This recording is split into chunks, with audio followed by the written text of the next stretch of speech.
If you want news and rumors that appeal,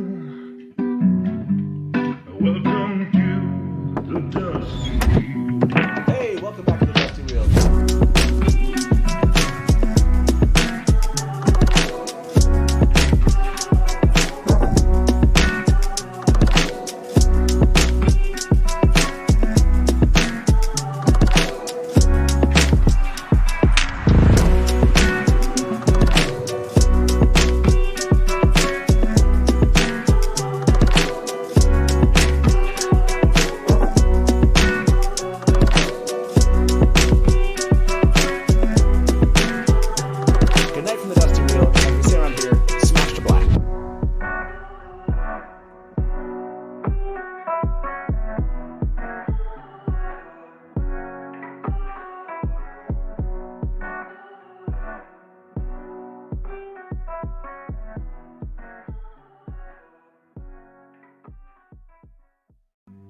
If you want news and rumors that appeal,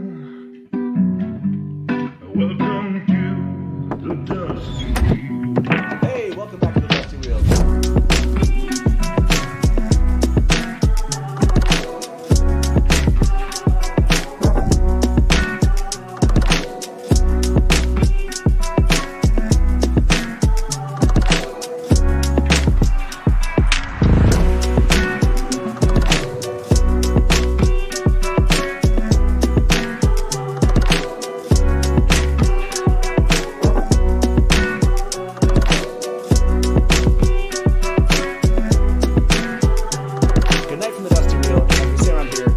Hey, welcome back to the Dusty Wheel. I'm your host, the Innkeeper, and this is our live call and talk show all about the Wheel of Time.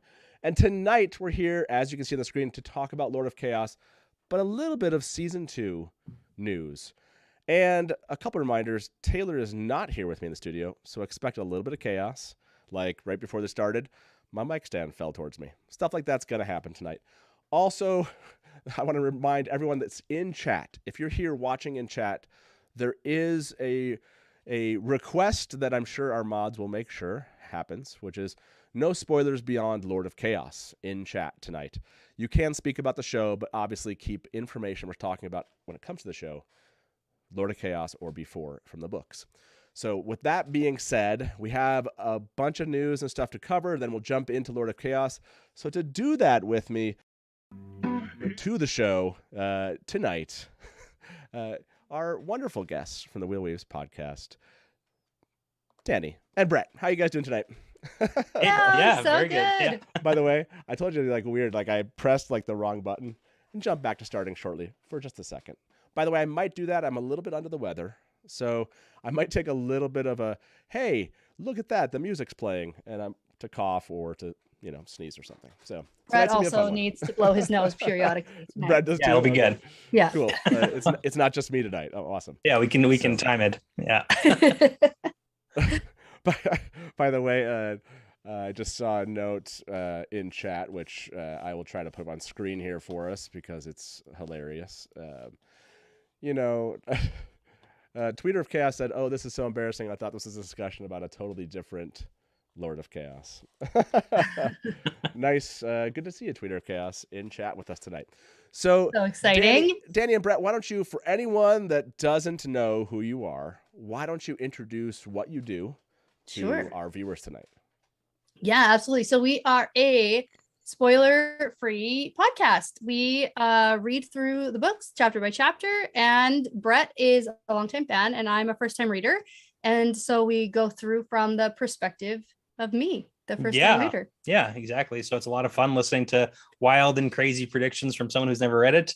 And I get to kind of help along that journey, sometimes clarifying some things, because I know it can get confusing sometimes. It certainly does. Yeah. Now, I know we missed you guys. You're already moving on to the next book, or have. You're almost even done, I think. Is that correct? Yes. So I want everyone to know that now Dani and Brett have to do exactly what we do, which is only stay in Lord of Chaos with their thoughts, with their reactions. Dani, good luck on that. You need to only give us information as of when you were reading Lord of Chaos at this point. So That's a challenge for all of us, and now you get to be part of that challenge tonight, which is I have zero practice with this. I don't know. It's okay. We got notes. It's okay. Yeah, I do have notes. We did prep for it previously, so Yeah. Look, I have like paper highlighted notes. Whoa. So I'm like gonna, ready. I'm We're prepared. going to zoom into that and try to unblur that later. So. Right? it's good. Okay. So before we jump into Lord of Chaos, again, just reminding anyone that's in chat, please no spoilers past Lord of Chaos. We are going to talk about the show just for a second. And Tweeter of Chaos is in chat with us, which I like this. Showed up in my tux and everything. Yeah, we're not Nice. celebrating the Tweeter of Chaos tonight. We are talking the Lord of Chaos. I'm sorry for that misunderstanding, but hopefully Tweeter of Chaos, stick around. You might enjoy some of these things. But before we do jump into talking about the season 2 news that was revealed today by Watt Series, let me show you this, which is a reminder you can get virtual memberships at WattCon.com. That's right, WattCon is another Wheel of Time convention that's coming up this summer. It's just in, I think, just a little more than 2 weeks, which is crazy. I get to MC the first one, which is going to be a lot of fun. But you can, if you can't attend, you can get a virtual membership. So go check that out. Now, for the news that Watt Series, their scoop, they've, if you remember last week, we actually talked about, I think it was last week, was an audition script that they had found for Avienda. And I think it was a discussion with Perrin. So that was a fun one. That was Now- a weird one. Yeah, that was yes. There's I lots can't of wrap my theories head about what around that things means. like that. I don't know. So this one has to do with one of our, friends of the show, Watt Up. His favorite character, strangely, is this character that they found on audition. And this was one of the things that they wondered, or we all wondered, if this character would be in the show. And it looks like this character is, because they discovered a Gowan audition tape. And in that, if you go through, we're not going to read all the details of this. Go check out Watt Series. I love these people; they're the best.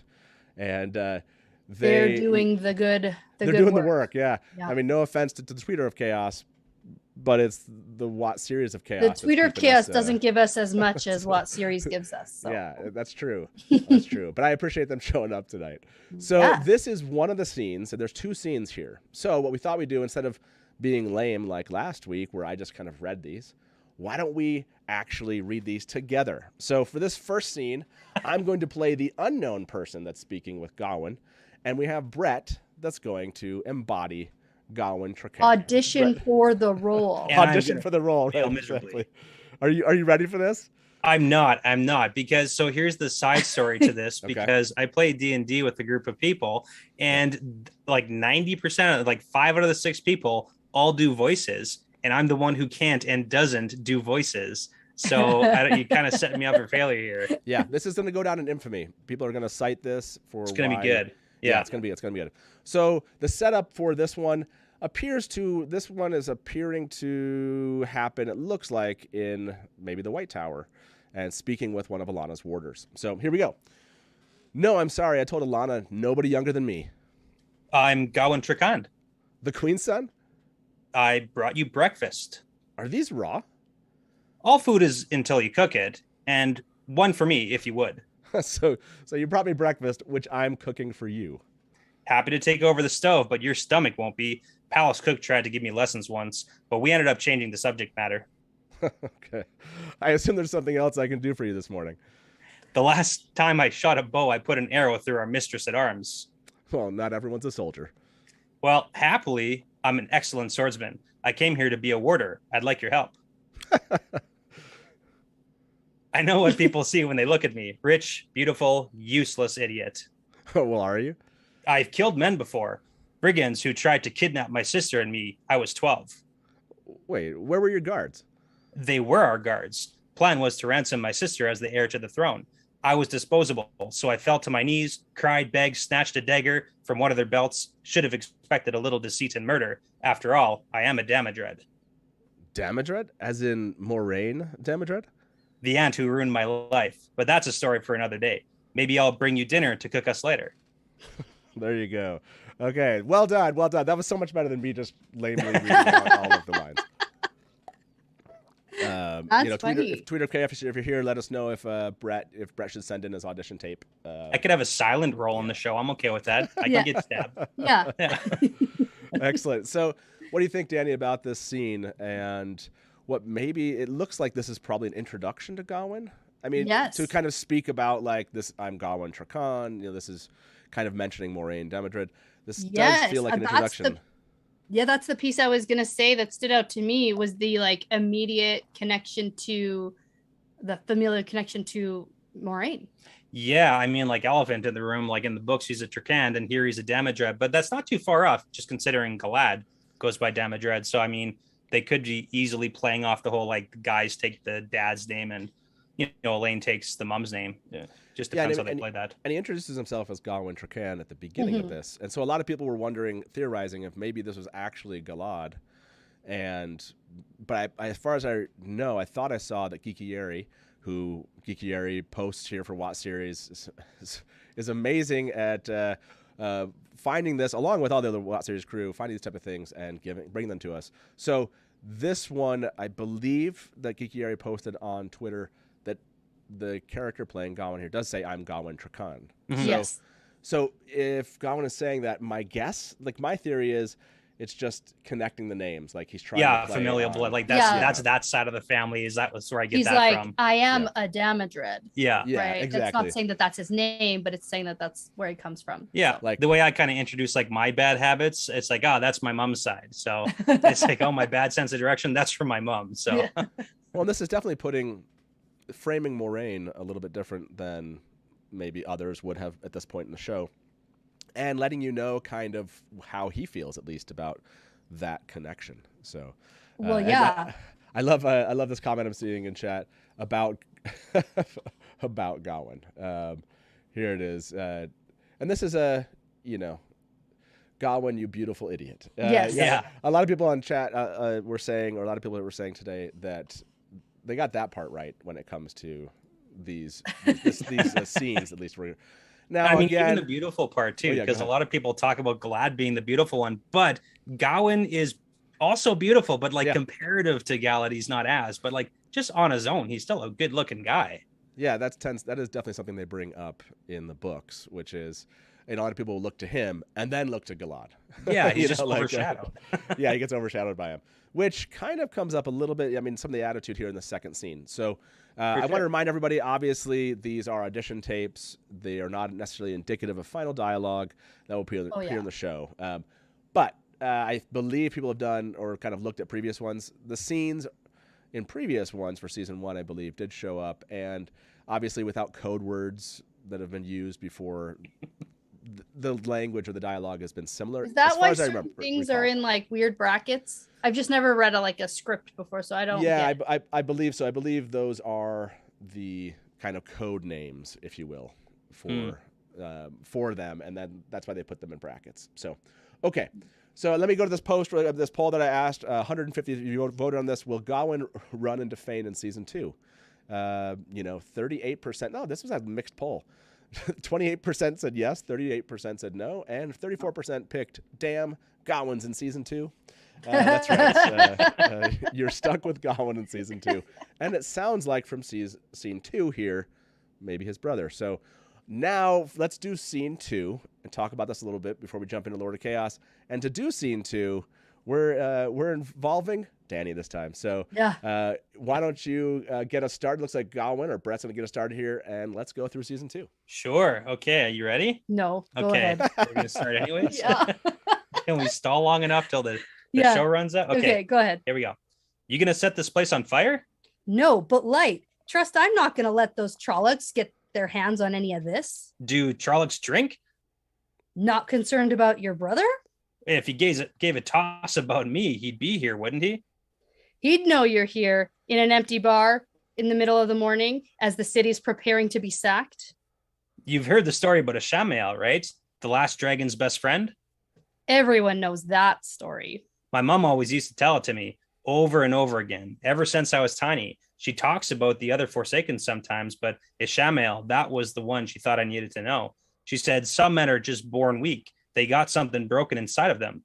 And the day the last dragon went to face the boar, when he needed his best friend the most, Ishamael sold him out to the Dark One himself. Everyone always said it was more for power, but my mom, she said it wasn't that.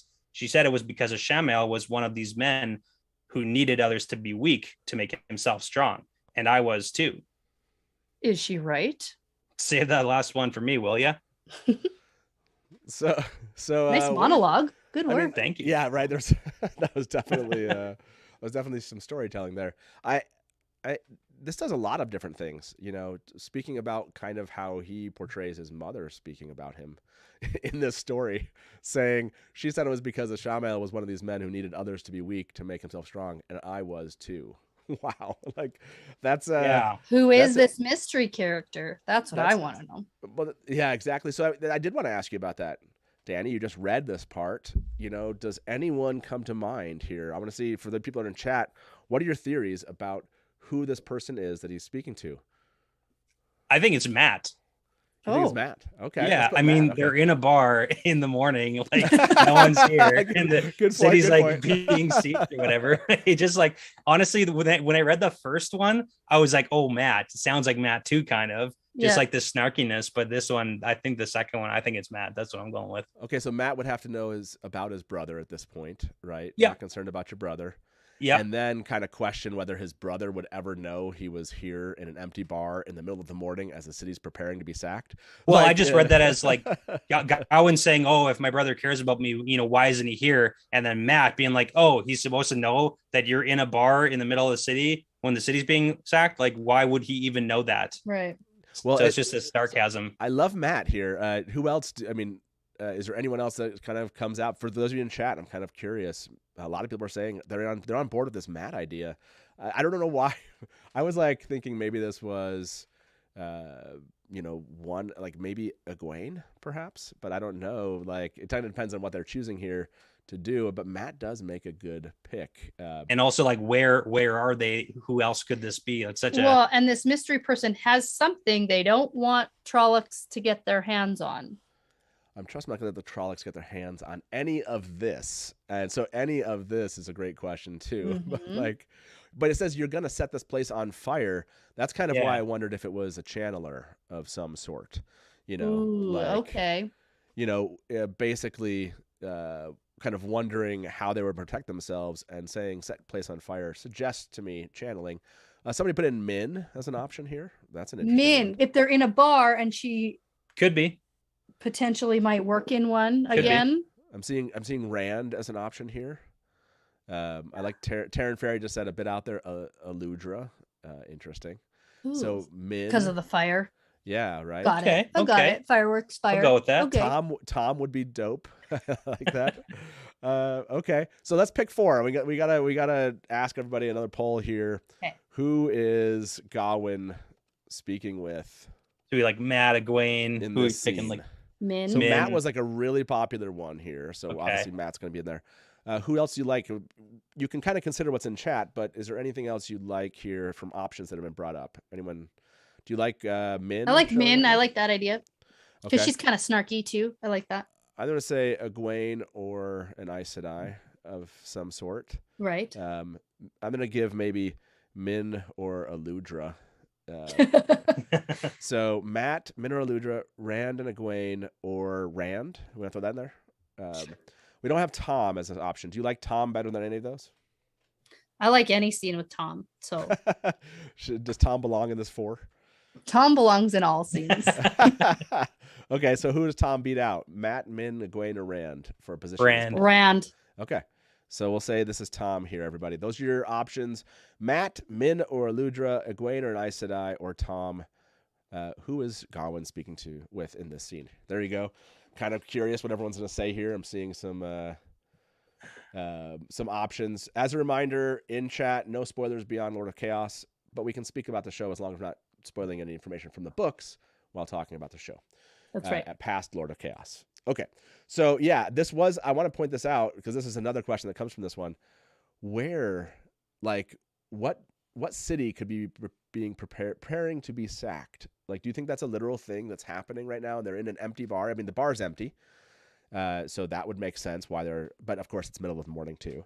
And then a city is preparing to be sacked. Do you have any thoughts on this, Brett?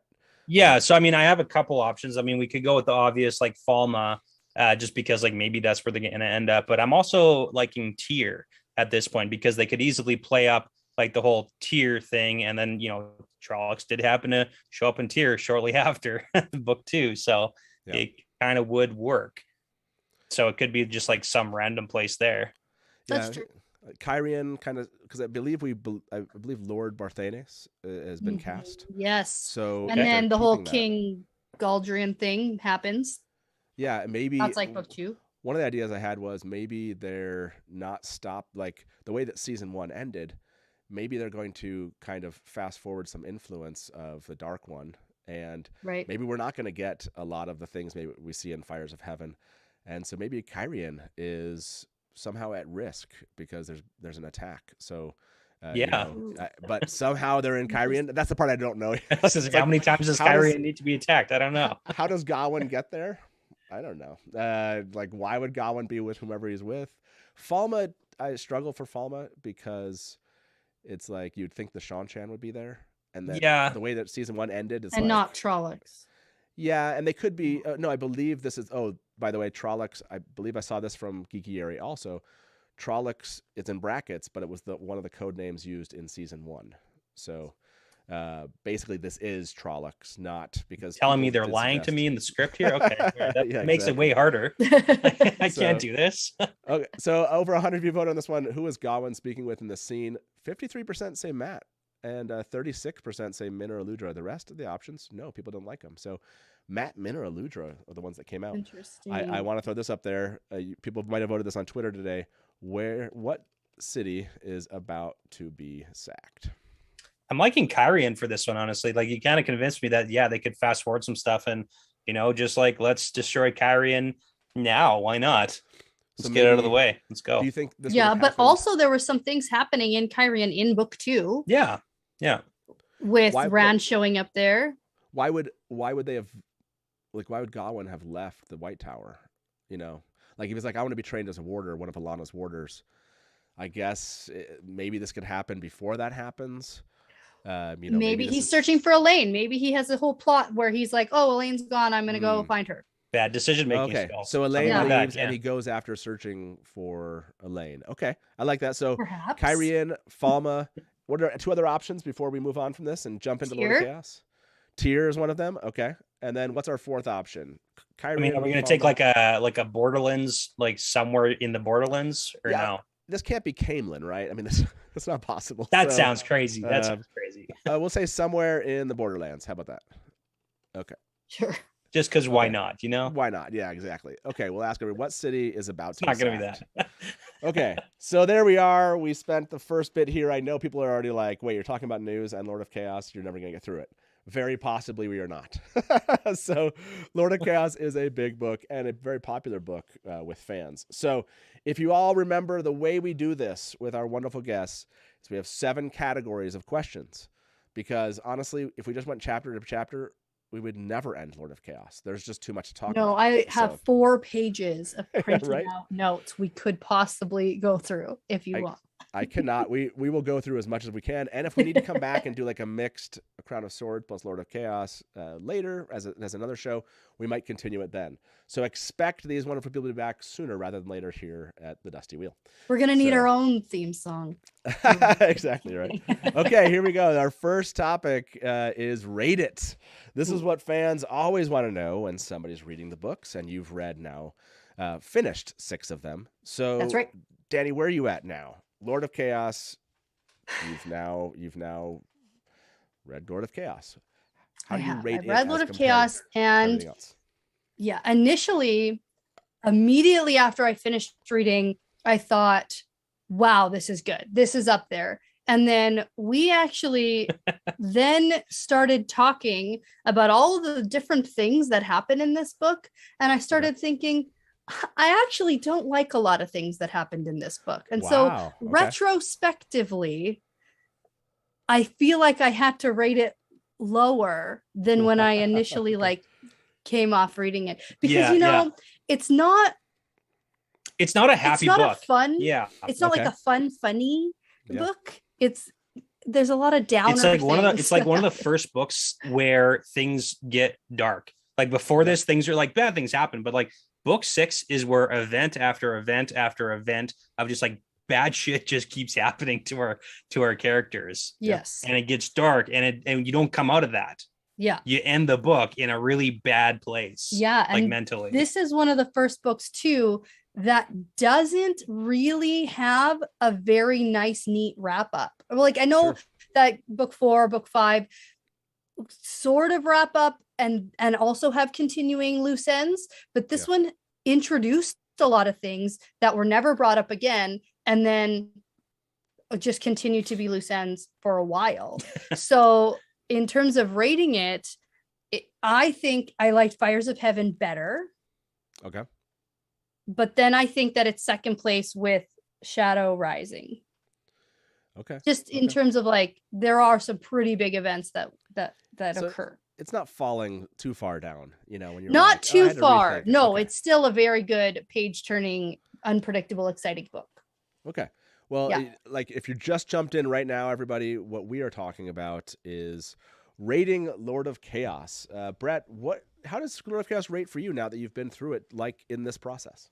Yeah, I mean, series wise, it's definitely one of my, I'd say like top 4 books. I do absolutely love it, but I mean, she brings up a lot of good points where this is the start of a lot of plot lines that don't get resolved. And I feel like this book is just like the first half. When are of, we like- gonna find this stupid Cloud Bowl? Yeah, so I mean, there's that I'm too. There's a lot of over- plot lines that get dragged out, and we don't get any resolution on a lot of things. Mostly Cloud Bowl. Lord of Chaos has some of my favorite events in any of the books, like Dumai's Wells, bonding, stuff like that. Like we can get into that, but there's some like really just iconic scenes. Black Tower being formed, like there's iconic scenes, but the overarching like things are going really bad for the people that I like. It's a hard book to read sometimes. Yeah. And- It is. It reminded me, even just kind of reviewing quickly, like some of the summaries. I was just reading the prologue. There is so much going on. There's so much happening. And the prologue starts off with a bang, obviously, you know, with the Dark One. So it's one of those books to me that it kind of changes maybe the temperature. I don't know, the mood of the books, right? And even when they're winning, it doesn't necessarily feel like it as well as maybe before it did. So yeah, you got to redefine what does winning mean. Yeah, So. right. Yeah, no, that's a good point. Yeah. Are we hanging on to sanity? Is that the were we ever? I don't know. Exactly. So, by the way, I'm going to end this poll. About 120 of you have voted this. What city is about to be sacked? For the previous news, if you have no idea what we're talking about, just go back and watch how we started. We're talking about season 2 news for this poll.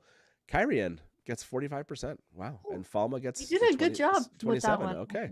Well, it's rare that chat is ever in line with me, I'll be honest, with any of my theories. So thank you, chat, I guess, for going with me on that one. That was good. Okay. So I want to ask this. Is Lord of Chaos your favorite Watt book? Ooh.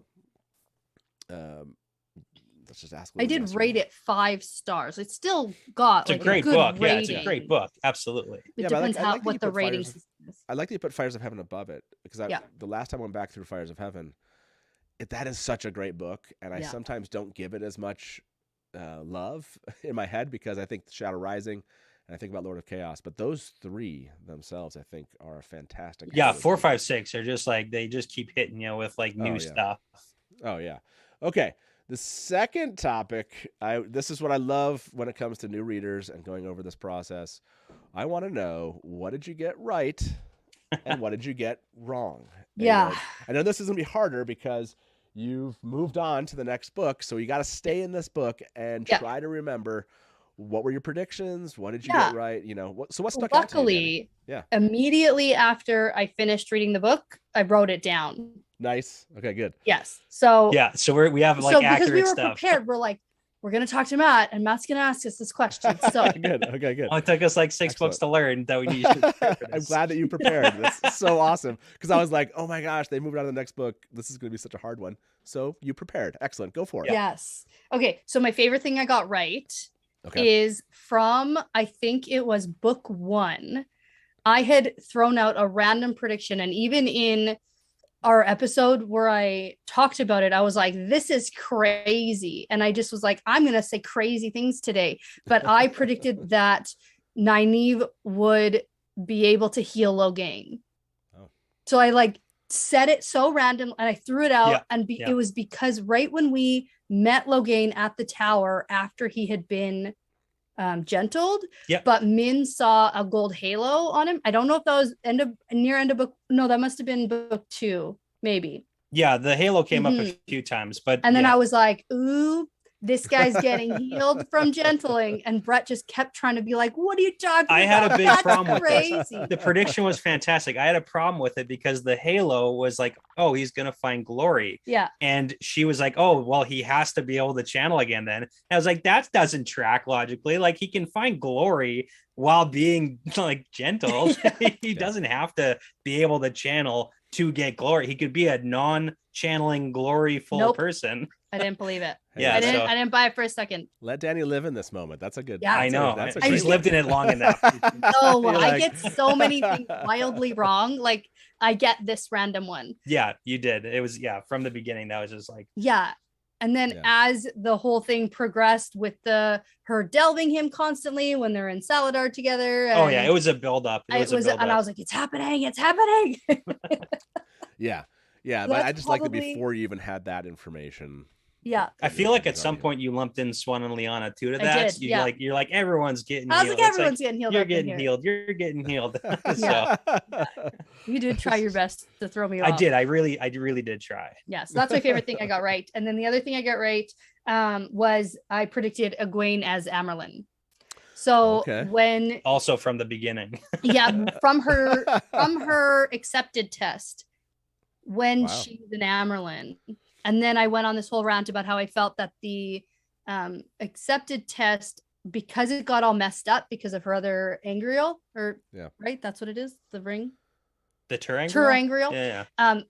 It got all messed up and then things were weird. Right. And so I was like, ooh, maybe it's like future telling. And so I predicted that she was going to be the Amerlin. yeah. And I say Yeah. like from book 1 too, because there's that little throwaway sentence in book 1 from Moraine, like looking at Egwene and saying, oh, if you keep it up at this speed, you're going to become Amerlin. And I swear you were like, she's probably going to become Amerlin then. Yeah. She has a really annoying power of like watching TV and then like she just knows what's going to happen and ruins a lot of stuff for me because she can just like see into the future sometimes. But Well, this is the funny part with Jordan, which is we're never really tracking as many of the things we got wrong as we are thinking about the ones we got right. Yeah, I do have a So- few things. So I want to hear those, but I think it's so funny. Like, there's a lot of foreshadowing, but a lot of times, no, like the thing that you think I is know. foreshadowing is not. And so if you just start kind of saying everything you think is foreshadowing, you're gonna be Eventually wrong. something's going to but be you'll get right. something something's right. going to stick. So it is fun because like you can kind of hear people be like, "This must mean," and you're like, "Oh, okay, yeah, maybe." And like Brett has to be that, like, I don't know, that's an interesting idea. So now I want to hear, yeah. So those are two awesome things to have gotten right. What did you get wrong? So I predicted that they would find and use the Cloud Bowl by the end of the book. Yeah, she was wrong.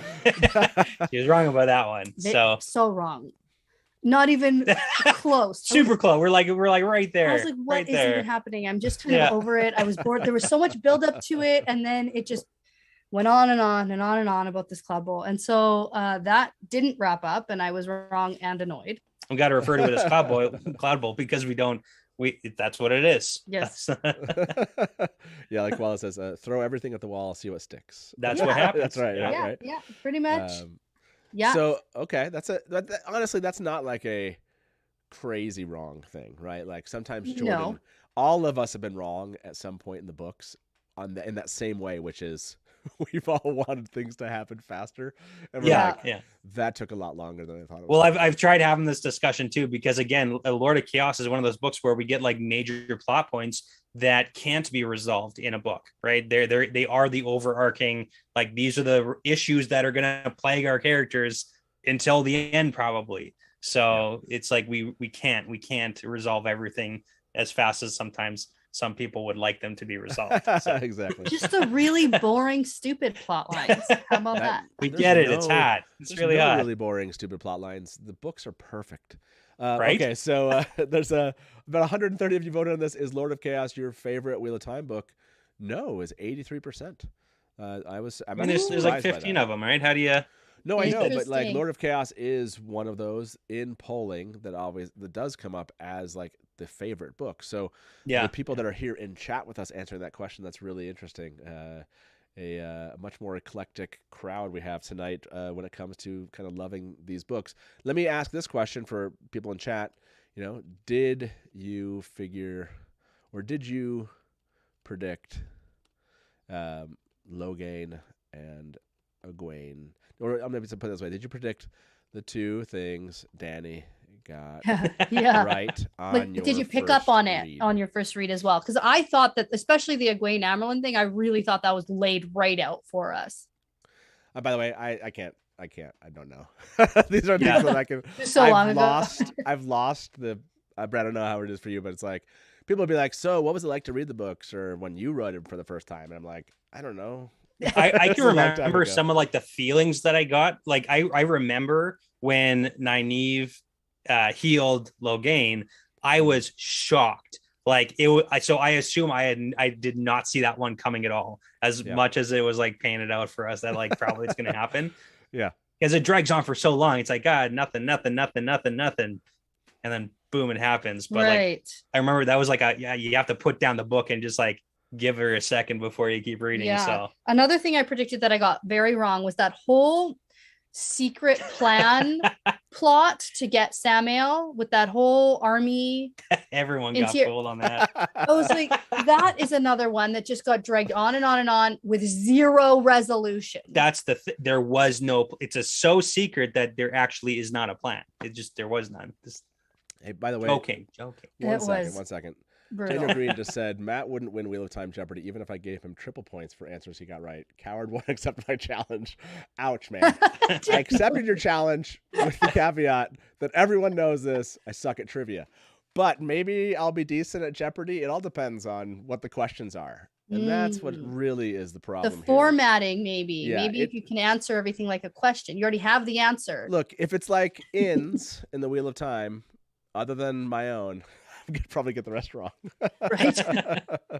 Hey, Jeopardy is second. terrible. I can't even figure out the questions that are being asked. I don't like not it. cool. It's Innkeeper's the wife. answers. Yeah, I You don't get like the it. answers and you have to figure out the questions.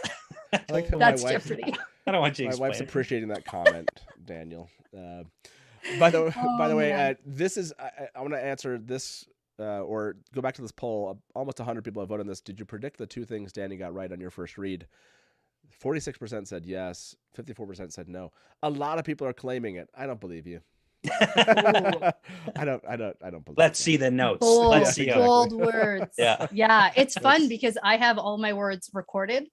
And if we ever fight about if I got something, I can go back and find it. Okay, I'll ask him in chat. Should I accept Daniel's challenge to play Jeopardy? Do we get a vote? Wheel of Time Jeopardy. If you're in chat, yeah. Yeah, we're in chat.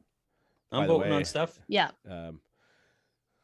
With the caveat that I get triple points. Triple. Ooh. There we go. Is it open book? Here we go. Getting triple points. With me getting triple points. I don't know what that means. That's kind of. I won't even put that in there. I don't have enough space to. Should I accept Daniel's challenge to play Wheel of Time Jeopardy? Definitely. We'll see. We'll see what chat says. Right. They might not want to watch me. Honestly, chat might be like, I don't want to watch him lose. I get that. No, everybody wants to see that. That's our or favorite everybody thing. wants to That's- see it. Yeah. That's what we Okay. want. So Dani, back to it. What did you get? What else did you get wrong? I mean, Samael makes sense, and like Brett said, Yeah. that one. I don't know, Brett. Do you believe this? Was that like a plot that you think Jordan had, and he was just like, nah? No. Oh, no. We had a conversation. So I 100% believe that there is and was a plan. And that's the thing. So Matt, Bashir, Rand knew of the plan. Plan was going to go forward at some point. They were just waiting. Plans Then change. plans changed because everything got derailed at the end of the book when Rand, being an idiot, got kidnapped. And yeah, I'm going to blame that on him because, that's really his own fault for doing what he... Come on, you have guards, and he purposely, intentionally avoids all of his guards, even Yeah. against their own advice. This is his own fault. Rand is annoying. Definitely. brought it on himself. Yeah. But yeah, the plan got horribly derailed. So there was a plan. It didn't ever become anything. Okay. Well, and then he because got decided to kidnapped. send Matt over to Elaine. Yeah, and like Right? again, plan changed, but it sounds like that was an okay thing to like change the plan of, Right. but it didn't go through because the end of the book was not Rand's plan coming to fruition. It was, Forsaken plan, whatever you want to call it. Yeah. Right. Yeah, and those kind of make me wonder, like when I said Jordan, I mean, I can see him plotting it and going like, no, I'm writing this and it's just not working out that I want to do X. So I want to have Right. this change. And it's like, because that's what it feels like sometimes with this foreshadowing, that he kind of has ideas for certain plots, but then they don't necessarily turn out Matt, when he's writing things. The books are perfect, and RJ knew everything he was doing. What are you talking about? By the way, Daniel said, if you win ice cream, no one believes you, Daniel. No one believes this ice cream. No, that doesn't work, man. No one believes this ice cream thing's ever going to happen. You've got to make up for that. Like, fandom is like, nope. Mm-hmm. So I just encourage you, make this ice cream thing happen. That's all I'm saying. Yeah, we're all waiting. So, okay. Anything else wrong, Daddy, before we move on? Anything else that you I kind of really noted? thought that there was going to be more of a Forsaken presence Okay. in the book because we Interesting. got Okay. little tiny sprinkling tidbits, Yeah. and then like that was it. It was all behind the scenes stuff happening with the Forsaken. Ooh. And it was okay. it was too confusing. It was too Is that- confusing for me. I didn't know what was happening. One thing she got wrong. Oh, what? With the Tower Aes Sedai in Camelin, Yes. they spent a lot of time channeling into the fireplaces. And one thing you could never figure out is what the not heck. Kyrian. Did you say Kyrian? Sorry. Yeah, in Chiron, and they were channeling because they were in the Lady Erlen's palace, Yes. holding as much power as they possibly could. So that prediction was very wrong. that was horribly. I off thought track. they were practicing holding as much power as so they that could they would be hold, they would be strong enough so to that like they attack. could Yeah. like almost Like- get stronger like in case increase they their- have to yeah. hold as much of power as They're they like can weightlifting before the big, go against competition. Rand. Yeah, That is a prediction Yeah. I made. So and she was that like, that "Oh, was- they're leveling up. They're getting stronger by channeling into the they're fireplaces." just getting used to holding as much power as they Yeah. can. It's like endurance training. Yeah, that was so good, and not that. That's not what happened. That wasn't right. I like it. I like Yeah. that you know it in this much detail of what you did get wrong. It's not just like nebulous. It's like very specific. No, Yeah. that one, and it kept coming back to it, and you kept asking me asking, yeah. specifically. Well, because as soon as you see what actually happens, it's like, oh man, that's like, yeah, Of friggin' course. obvious. Yeah. Right. So no one thinks twice about why they're channeling so much because it's been happening for so long. Yeah. Yep. Yeah, I like it's the idea. wonderful. I like the idea of like leveling up. I think is it's a great prediction. Yeah. like, It's like killing boars in the forest, right? I You mean, just you gotta- could I would even accept a theory that suggested that was also in other words, I could accept a theory that said, yes, it was for this one thing, but in addition, it had this other benefit potentially. So Like I maybe would go with you there. I don't know. I'm still not even 100% sure how this whole magic system even works. Yeah, I don't know. I'm just making it up as I go along. Yeah, Honestly- RJ does the slow play on that. So yeah, exactly. Like, yeah, there's a little bit of that throughout the entire series, I would say. Yeah. So, okay. So, other things, right and wrong, before we move on. I think that covered all the major things. Like the thing is, she says so many things in so many episodes that I don't like. She just spitballs things all the time. Yeah. Those are the Oh, big ones. Lan coming back. Yeah, you did. Although I was like, Lan's coming back. Lan's coming back. Where's Lan? Lan's coming. He's showing up. And so if you say it enough times and then he shows up, then you're right. That's true. Yeah. Okay. You did. I mean, yeah, just in time. that's a good one too. I mean, technically that's true. I don't know that a lot of us at the time were like, no, you're not, but maybe. Yeah. I can't remember. Again, this is that whole problem. I can't actually remember. Okay, so let's jump on to this one. I think this is a fun topic. New, notable, and shocking to you. So I love this one. So why don't you kick us off here? Anything new, notable, and or shocking? Oh, yeah. How about the Forsaken dying doesn't mean that they're gone? Oh yeah, that's the big thing that happens. This is the first book where that really, yeah, it's like, oh man. You kill the bad guys, but it doesn't matter because they just come back. Only sometimes it doesn't matter. Yeah, I mean, this is the first book too where Yeah, that like good starts point. happening, and I feel for a lot of readers, it's like that's when we're like, oh, okay. So usually it's like you kill all the mini bosses, and then you get like to the dark one or whatever. But now it's like, oh wait, half the people I killed are just like Gonna come back in disguise. Yeah, and it's like we're doing this thing over again. Oh wait, no, this is supposed to be a 3-book series. No, Yeah. never Okay, was, never didn't happen. I want to ask Nope. everybody this question because I have questions about this. This is one of my favorite topics, by the way. Transmigration is one of my favorite topics. 150 of you voted, should I accept Daniel's challenge, play Wheel of Time? Jeopardy, 95% said yes. Daniel, Who's Does that get saying the no? most? I think that got the most votes. Did it not? I get, I get it. I get, people are just like, I don't want to see Matt like lose, or I get it. I too wonder if this is wise. I'm in, man. And then I'll just throw Daniel a note. Okay, so I want to ask this, which is, do you like that transmigration exists in the Wheel of Time? Oh, no, that Body Yeah. into another body. Okay. Yeah. Okay. So Cool, it's cool, that. cool. Yeah, thing no, I that you're got it. talking I about. picked Yeah, it. yeah. Sorry. Yes. So I want to point this out to you just so you know how much I love this topic. Love it. Without spoiling anything. I've been talking about this topic for like decades and actually had a chance to ask Robert Jordan himself a question about transmigration. And I got to submit one. I think I asked one at a Dragon Con around transmigration, but then I also got to submit one. I think it was like a Tor, like Tor would do these. They would sponsor these kind of like Q&As. And so you would submit questions. And I think this is one where he would like get the answer and then they would just kind of like post the answers. I can't remember exactly how it worked, honestly. It was too many years ago, but I asked him, and all the time it was like mechanics, like how does this even work? Like, and thankfully he did answer a lot of those questions. So we're not going to talk about those answers were right now, but he explained some of those things. So I know wanted an it's answer. not, it's not the answer you want, but just keep reading and eventually we'll Yeah, go over those. I things. understand. I get why. Write he it doesn't want to down. answer. Make sure to ask Matt again about that I because get that why. sounds. I want. Well, yeah, I get it. I know what he's Well, it's talking just about. like It's you're like, saying, it's like magic system. You're like, how does this work? Yeah. That's what we all want to know. Yeah, right? I would Like, just. how do these My concepts answer would work, be. you know? It's magic. there you go. He's, Magic is how that works. that is how Look. Robert Jordan also magic. Duh, of Shake of course. the head too, and like shrug. Of course, it's magic. That only lasts like 2 years on forums, and eventually you're like, it can't just be I need to know more.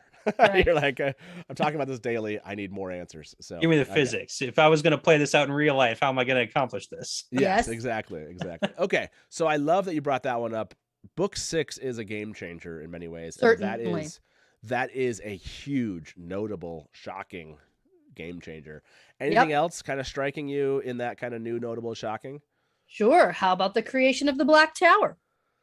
Yes. Yeah, right. we did it. Did you have any inkling like that was coming? Did you want it to happen? Like I what were wanted your- it to happen. Okay. Sure. Yes.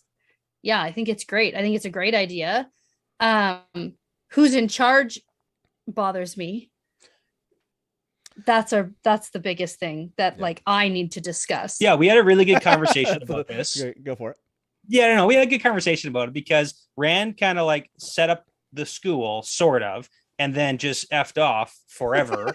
And then went Right. back one time after Time had like laid groundwork. He did all the heavy lifting, did the recruiting, did the teaching, did the training, did the structure, and then Rand just like saunters in. And he's like, "Oh, here's some pins I want you to put on," and then he pins them on Time's collar, and then he's wondering why Time's mad about this. Like, come on, man, you just like pulled a pigeon where you fly in, you shit on everything, then you leave. It's like it's terrible. He treats Time terribly in that situation.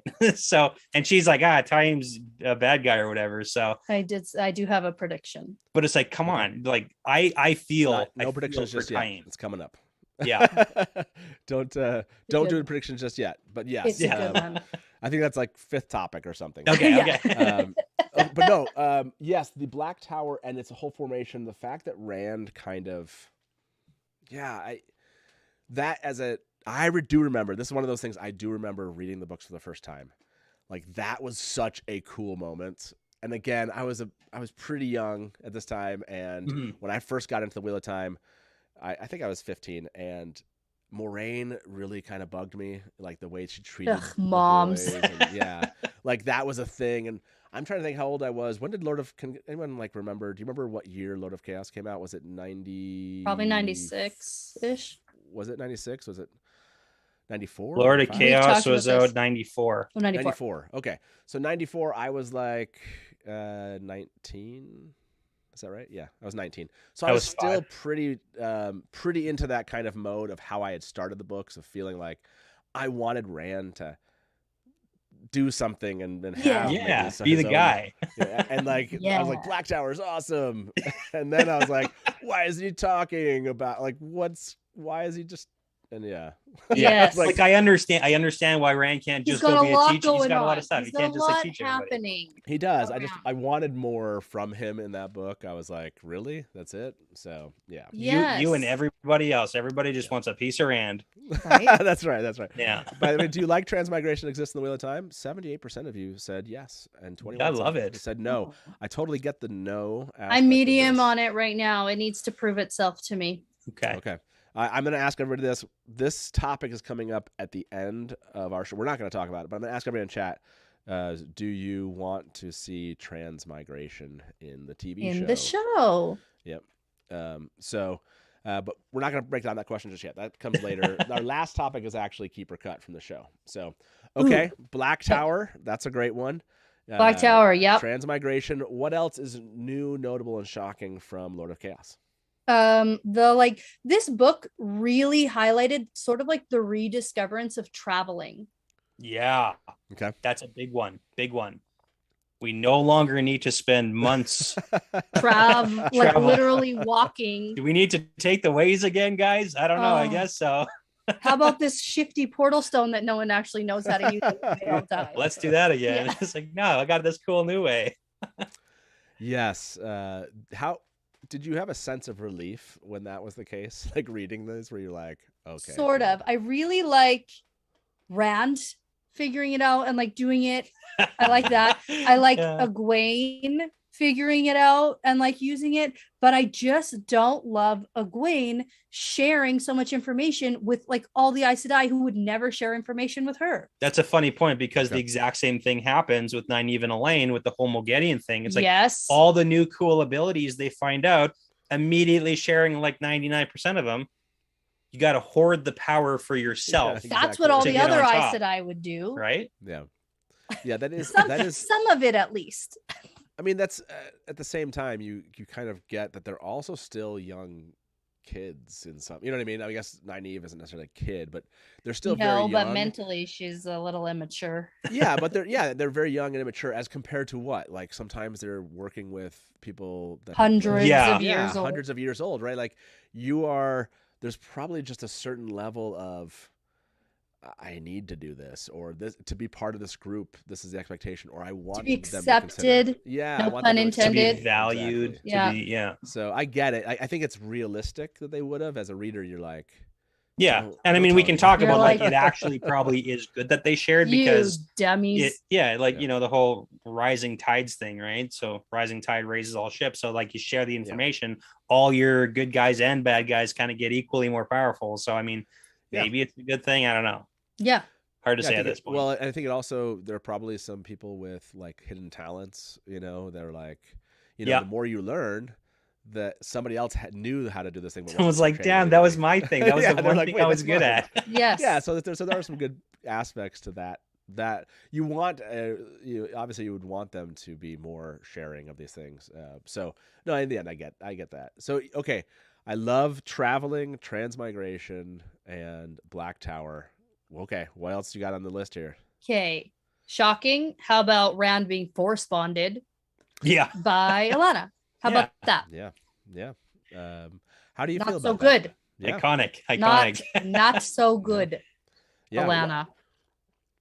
Yeah. When that happened, like, how shocked were you? So shocked. I did not see that even remotely coming. Even though, thinking back on it, Alana did specifically tell Perrin, I'm going to force bond all of you. Yeah. Basically, She did kind of warn. Yeah. she us. said, I wish like I could and that kind of is a little bit like, now thinking back Yeah, on and then it. Varen was like, maybe stay away from her, Perrin. Yeah. Yeah, it's just so funny too, because I know, I'm trying to think of the book separate from the show, but like the show introduced Alana like right away, and when I didn't know, like I hadn't Yeah, read we hadn't this gotten yet. that part yet. So No, and so they like made Alana such a likable character, and then she goes and does in the books. You're like, wait, hold on, Alana. Well, that's something we weren't able to talk about, because like, why did they introduce Alana so early to the TV show? Well, probably because her role really picks up in a few books. Like, yeah, but yeah, you couldn't say that at the time. So that is a change, and I can't speak to that, but yes, that happened. By the way, do you want to see Transmigration on the TV show? 72% said yes. Ooh, close to awesome. kind of what. So yeah, I agree with that. I don't want them to change that part of the metaphysics. I'm seeing I thought, where was it at? So again, I'm going to ask this question to chat here. Do you like show Alana better? Yeah, I mean, speaking to the show, liking the show Alana thing, I think that's one of the things that RJ did like incredibly well in his book series, is writing these like characters who he gives personalities that we like to them, and he like makes us kind of fall in love with these people, and then makes them do horrible things. Or on the flip side, like all of the Shanshan, right? If you think about their entire culture, it's like he introduces this horrifying culture and then kind of makes you start to like some of these individual characters, and you're like, oh, but wait, how does this, what are my feelings doing? Yes. Yeah. So I think Alana is a perfect example in the TV show. They're making us like her, and she's likable, and she's probably going to do something very bad. I changed the question, by the way, to should they keep Alana force bonding Rand in the TV show? Ooh. Because I know that people like Alana like in the TV show. She's just a more interesting character than what they portray, what Jordan kind of portrays in the books, I think. So will be interesting. Oh, I'm already seeing kind of a trend there. So okay, so yes, the force bond, that Lord of Chaos is just full of kind of world shifting trauma for Rand. Yeah, that's what it really is. That's it's what world shifting traumatic events, or just changes, if you will, to where you thought things were going. Yes. And what does it mean to heal like stilling and gently? Like, what does this even, like, that changes the world? What does traveling do? It changes the world. What does having a black tower that I've actually teaching male channelers? It's just a complete flip towards where you thought the world was, and this book is completely, and that's why I think it does end up on people's favorites, just because it's such that's fair. I could see it. I could see liking it more on a reread when I don't feel like there's a million loose ends that didn't really get tied up. Like there's a whole thing, and this, kind of off topic, but there's all the White Cloak stuff going on. There's the Morgaze stuff in the background kind of going on. Just like little hints. Yeah, there's lots of like these little kind of side. Matt becoming a surrogate dad, kind of, sort of, / uncle. Yeah, Oliver gets introduced here. Book. So yeah, like so many little iconic things, and people are just like, boom, here you go. Yeah, there's more people. Just even because and that's one of those characteristics that Jordan just does really well. Somehow that I don't think that other authors do as well, or maybe feel as comfortable doing, which is have these background characters and continuing to add, introducing something, and then like not coming back to it. That book, that's wild to me. Yeah, and he does it. You go back and read all the books. He does that, and then somehow somebody shows up or something, and you're like, wait, where did I see that name? Yeah, what's it's like I should know that. That's why people complain about the names of Aes Sedai, because they're like, yep, is that the same A name that I remember seeing? Yeah. It's like the first time exactly. through, Lots of S. Yeah, it's like, S but this one name, has an H and this one doesn't have an H. So I have Yeah. pieces of Different paper. names. I have pieces of paper where I was taking Yes. notes, right? Like, Yeah. like you're doing there. I was taking notes, just trying to remember stuff, because that would be like the second and third time through. Yeah. I would notice something. You're And like, not who wanna is this forget it. again? Yeah. Another Exactly. side thing that's like funny but so small. Rand officially learns that his mom is Tigraine. Oh yeah. And then has the, oh my God, is Elaine like, My my cousin? That happens and is like resolved within like half a chapter. But, yeah, also that does happen. That's really funny. He had a good Luke question. the fear. Yeah. Yeah, but I would be remiss if we didn't end this section on talking about Rand in a box. Yeah. Yeah, we're kind of avoiding that. Or is that like its own topic? I don't Rand in know. a box and Do My Wells is like its own episode, I think. That is yes, those are new, notable, shocking things that happen. Rand in the box to you. That was shocking. Like, I felt like something like this whole book is very Aes Sedai forward, and they're causing a lot of problems for Rand. And so after I read it and was able to process what happened, I was like, yes, this makes sense. But at the time I was like, hold on, what is happening? They did what? How? Like, whoa. It was crazy. Yeah, I want to say that shoot, now I can't remember. This happened I think at the end of last year. I thought Yosha was asked. I was gonna say it. Yeah. Was he asked? He was asked. Questions? Yeah. Okay. I think it might have been on the carpet at the Yeah, I thought it premiere. was- yeah, I thought it was Somebody, the one premiere, of the content creators who were there, asked him. Maybe Daniel Green and Critter X. I was watching their feed a lot as well, but I think someone asked Yosha, like he was at like book 10 or something, and they said, "What are you most excited to portray on screen, like from that you've read of Rand?" And he said, "I won't say much, but I'll say I'm really excited about the box." Yeah, And then something so like I that, had it right? in my head. I was like, "Ooh, the box." You're like, what is and then that? and then there's one of the Aes Sedai who's collecting like specimen boxes and stuff. I was like, "Ooh, those are boxes." And so like I'm on the lookout for like, because like you can be anything that's even like a potential. Is it a metaphorical box of sadness? Like what is it? Yeah, so I was like running with this box thing for a while because I get no spoilers ever, and so that was like a big one for me. And then you completely missed the mark and had no idea. So no idea. I'm so glad you did not, even though you'd heard about a box or something. Yeah, it's such a shocking thing that happens. That it's like it's literally that's what it is, and you're like, what? Because they shoved him in a box, and then just like carry him out of there. It was a good plan, like it worked. Yeah, it worked. It worked. I'm just trying to. I would love to know what Jordan came up with that idea.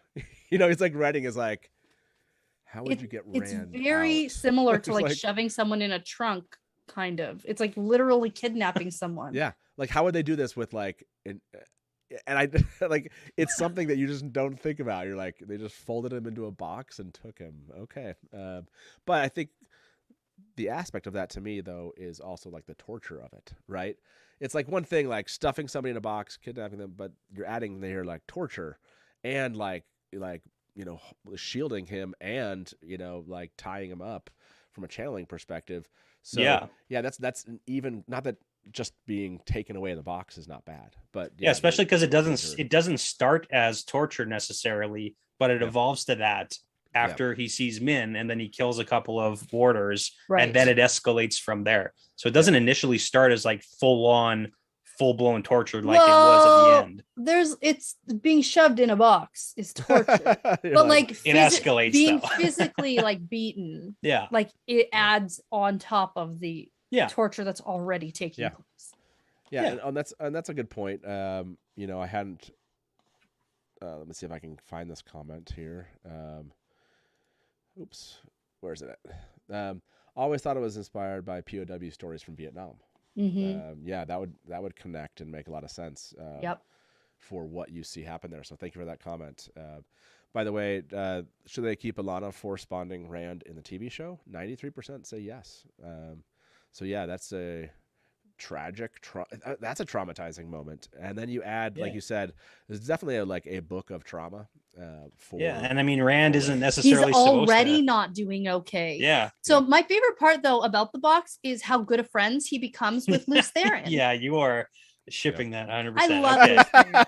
It is her favorite thing. She freaking loves LTT. Luce Theron in Rand's head is my favorite character. Okay. I think he's so funny. And she's starting to agree with him too often, because LTT half the time is like, kill him all. I'm kill like, everybody. Good idea. Yeah. This guy's bad. What is your explanation for? So it's book 6. What is your explanation for that? Right, like this is a moment where he's, Yeah. does he like literally like talk like they have like a powwow about how to get out of this thing, right? So like, what is your thoughts about that voice? I try not to think too deeply about this kind of thing because I don't know what's happening or what's going on, but I do think that obviously we know they're the same soul, right? That's the idea, is like it's like the reincarnation piece, right? And so I'm not gonna say right to any comment you make. Right, go ahead. right. I'm just literally gonna listen to you, but go on. I mostly mean like, do you understand what I'm saying? That's yes, I know. I know. I just want you to know, like, stared at me it's blankly, dangerous and for I me was to like, ask okay, you maybe questions. I'm not making sense. Yeah, I will like totally be blankly looking at you, like just just shaking like, my head. yeah. Exactly. So I think that, yeah, I fully 100% believe that like Luz Theron is here in Rand's head talking to him. I think that there are some, like there's memories that Rand can't possibly have. And I think that they do, he teaches him how to do the whole like untying the knot thing to break the shield, like information that Rand doesn't have on his own. Like there's new additional stuff happening. It's not just a voice like crazy Rand can hear. You know, I really do think that there's someone there, and he's like, there's I can see your internal struggle with this. Like you're physically hurting trying to. There's a lot of people in Rand's head right now who are not Rand. Who are not Rand. Yeah. So we have LTT and we have Alana in his head, and he's already like not doing that well. So yeah, I don't know. I just find Luz Theron so funny. I just want him to be real. So that's what I'm like predicting. Okay. I think the whole dynamic is so interesting. It's like one of the interesting things that just like continue throughout the whole book. I just couldn't wait until we heard, Luz Theron giggling about something or like screaming to murder somebody about something. I just think he's so entertaining. My favorite's the break the seals, break them. Yeah. Yeah, break them. She was on board with that. It's like, no. I was like, maybe it's a fake seal. Yeah. Oh yeah. That was actually one of the theories. Like you are floating that there may be fake seals because like what's up with all this? Because we know where all of them are. So I mean, and they're not supposed to be able to break. Yeah. So shoot, maybe they're fake. Maybe. Okay. I like the theory. I'm gonna ask everybody. Do you like the theory? By the way, answer the question if you like the theory. Don't answer it with what you think is true or not. Do you like the theory? No, I just because like people in chat, you have to explain this because this is, and maybe for you guys, don't look at chat right now. Do you like the theory that there are fake seals? Yeah. Okay. I mean, I think it's kind of smart. Like just like I'm just thinking like museum artwork heist style. Like people think that they're the real ones. It's like, oh no, it's actually a fake. What do we do? So I think it's a great theory. Yeah, it's great. I would say yes. I have comments about your LTT thoughts, but not comments I will share right now. Someday in the future. Someday. I can't wait. But speaking about this, because he does get out of the box. Yes. Like, new, notable, shocking, do might as wells. Like might as wells. How did that? What was that reading experience like for you? Not great. Yeah. To be honest, it was quite shocking and upsetting in a way. Like it's very, very kind of graphic and horrific and not pleasant. Grinder. Human meat grinder. Yeah, not good. I think the entire plot of Perrin doing his very best to go and save his best friend and Dragon Reborn, I don't think that it was even necessary that he was there in the end. It's funny that you say he did his best because his best wasn't very good. It wasn't good. Like that part seemed weird. And I know people love this, and maybe on a reread it will make a lot more sense to me about like kind of the dynamics about what was happening and whatever. But for the most part, it was like confusion and violence. Yeah, and then the book's done. And then the book's done. I think that's one of the tough parts. Is like it wraps Right, up so it's like it gives us just like this shocking, crazy scene, and then it's like, okay, we're done here, and then you close the book. And I mean, if you were waiting for books to come out, it's like you have time to maybe process it, but you know, it's tough because then we're just like we're heading into the next book here. Yeah. we're going. So Yeah, I to this point of, by the way, about 120 people voted. Do you like the theory there are fake seals? 72% approve of your theory, by the way. Interesting. They didn't approve your theory, as the saying was right. No, they approve of approve it. Approve of it. They like So- my brain thoughts. I do remember this. Again, this is one of those situations where my age and just where I think I was at as a teen at the time when I read it, the way that I read it the first time was very much like, yes, you know, like retaliation, revenge. Yeah. got it, you know, like you this get them, is Black so- Tower guys. And it was like, Go get whatever. 'em. You're like, but when you do read it, and if you read it really closely, you see just how much, which there aren't better words for this, like carnage Yeah. that Yeah. is happening. And when maybe now when I go back and read it, it's not as like, yeah, and it's more like, oh wow, Ooh. this is Yeah. this is war, and Yeah. war with power that this world really hasn't used in this way in a long time. Yeah. You know, so I don't know. This is one of those, again, regardless if you were like, yes, revenge, or like, wow, this is like really impactful. Yeah, you have a good point, because I mean, RJ, coming from his military background, it very much is the introduction of a weapon that the enemy is not prepared or Like equipped to a deal with, machine gun. like a machine gun. I mean, it's like Yep. you just lay this out on the field with an enemy who has never seen this before, and then you see the carnage that it actually, like the death toll that you actually see it's horrifying, even from the side that technically like won. And that's, I mean, we started this by talking about how do we redefine winning? define win? It's like, Yep. sure, we won Dumai's Wells, but like, did we really actually win? Because nobody's in a good space right now. No, and I have to say too, reading it, I don't know. I had this discussion with one of my friends who reads the book, who's also female, and I don't know if it's different from perhaps a female perspective, because I found it quite triggering, because maybe, you know, other people feel this way, but for me personally, on a daily basis, when I walk the like 4 blocks to my car at night after work, I'm concerned about somebody showing up, shoving me in a trunk. I'm concerned about like being tortured and being held, and nobody that or people I love not knowing where I am. And like, these are real thoughts that go through my head almost on a daily basis. And so this whole scene is quite triggering in terms of like things that could potentially happen in like your real life. Well, the way that people look at them after this happens, you know, what they go through after this happens, it changes everybody. And now they're looking at, like you just brought this up, right?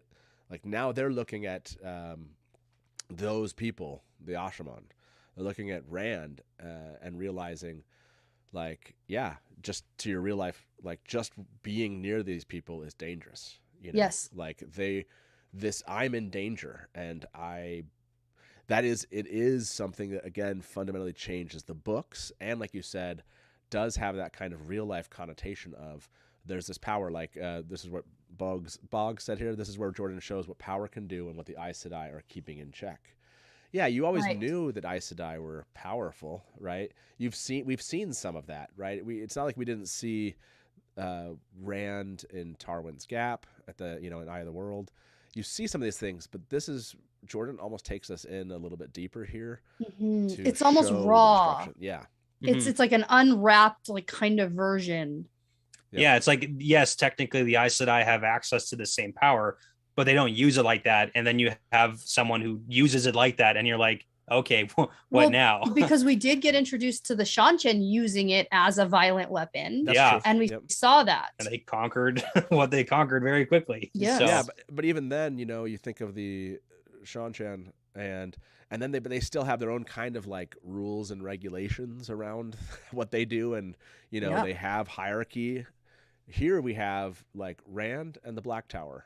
There's like, this is a new organization, and they've just won their first trip their first outing as an organization was basically this, right? Like this Yeah. moment. Like from Black And- Tower standards, it's probably very successful. Well, and even Yeah. from, I think Right. that there's a moment maybe that we get from parents' perspective or something where there's somebody who isn't sure what's happening and they think that all the Aes Sedai are doing a lot of the things after the Black Tower show up, because in their frame of reference they don't even think Yeah, like Black Tower is not like male channelers en masse the isn't a thing, thing. yeah. So Yeah. This is a really funny. I was like, is it? I'm making a poll here for everybody, and I was like, is it Dumais Wells? Dumais Well? Is it Wells? Wells, Wells, there's right? three. There's three Wells. Okay. Happen in the same Dumais exact way. Wells. Dumais Wells? Yeah, apostrophe DUMI. Oh, it's possessive. Yes. It's Dumais Wells. Dumais It's his Wells. Wells. Yeah. Okay. So this is, this came up in the show, and we're not going to jump there yet. I'll ask this question, but this is one I want to come back to, which is, what do they need to give us in the show in this regard? What should they, I don't need to see an 11-day chase by Perrin thinking the entire time I should come up with a plan, and then never come up with a plan that's like not just, okay, let's go, let's run at him. And sure, he brought wolves, but come on. yeah, wolves to what was a 1 power party. Yeah. So this question of new, notable, and shocking, we'll come back to Dumais Wells. Anything else that's coming to mind before we move on to our next topic? I think we got them. I think we got most of them, if not all of them, that we wanted Oh, to. Do you see one? The worst part of the book for me was when Loyal's mom shows up with Elder Hammond, and then Rand sends them to the Two Rivers, like seconds after Loyal has left the Two Rivers. I just thought that was like the worst thing that ever happened. I was he traveled, he gatewayed them, Oh, I and then they felt show so up in bad. Camelot, and he's like, "Oh no, I just sent you your mom and your future girlfriend." yeah. No. I felt so Oh. bad for them. Yeah, See, but that's just another side little thing that never really, because they've walked across the Yeah. continent, and they're gonna have to do it again, go back the other way. and Loyal's like happy about it. He's Yeah. like, good, Okay. keep them walking. Exactly. He's happy, and to be honest, Like they're probably avoiding happy marriage. too. They're long lived. They're like, whatever. It's like a cool trip. Yeah. Oh man. Um, At the very end, Egwene freeing Logain. That was big. That was big. That's big too. Props to Gwen, I That happens, suppose. and then Moghedien being freed. That happens at the end too, Oh my gosh. Those in are the two- epilogue. Yeah, that's again, game changing, right? There's It just sets up the next books in a nice way. I really did like the epilogue. Yeah. it Give us a shifts. nice taste of things. If this makes sense, Jordan does something which I think a lot of authors in epic kind of fantasy fiction don't do well, which is he keeps an interesting story going by shifting completely the world. Like you didn't imagine it's going to change things significantly. Yeah. Now some of this happens later on. Well, anyways, I almost went. What am I doing? I can't tell you that. Okay, so I'm gonna stop there. Let me answer this vote, or let me end this poll. Do you want to see Dumais Wells happening in the same exact way in the show? 88% said yes. Okay, so those were awesome things to add as an addendum to kind of new, notable, and shocking.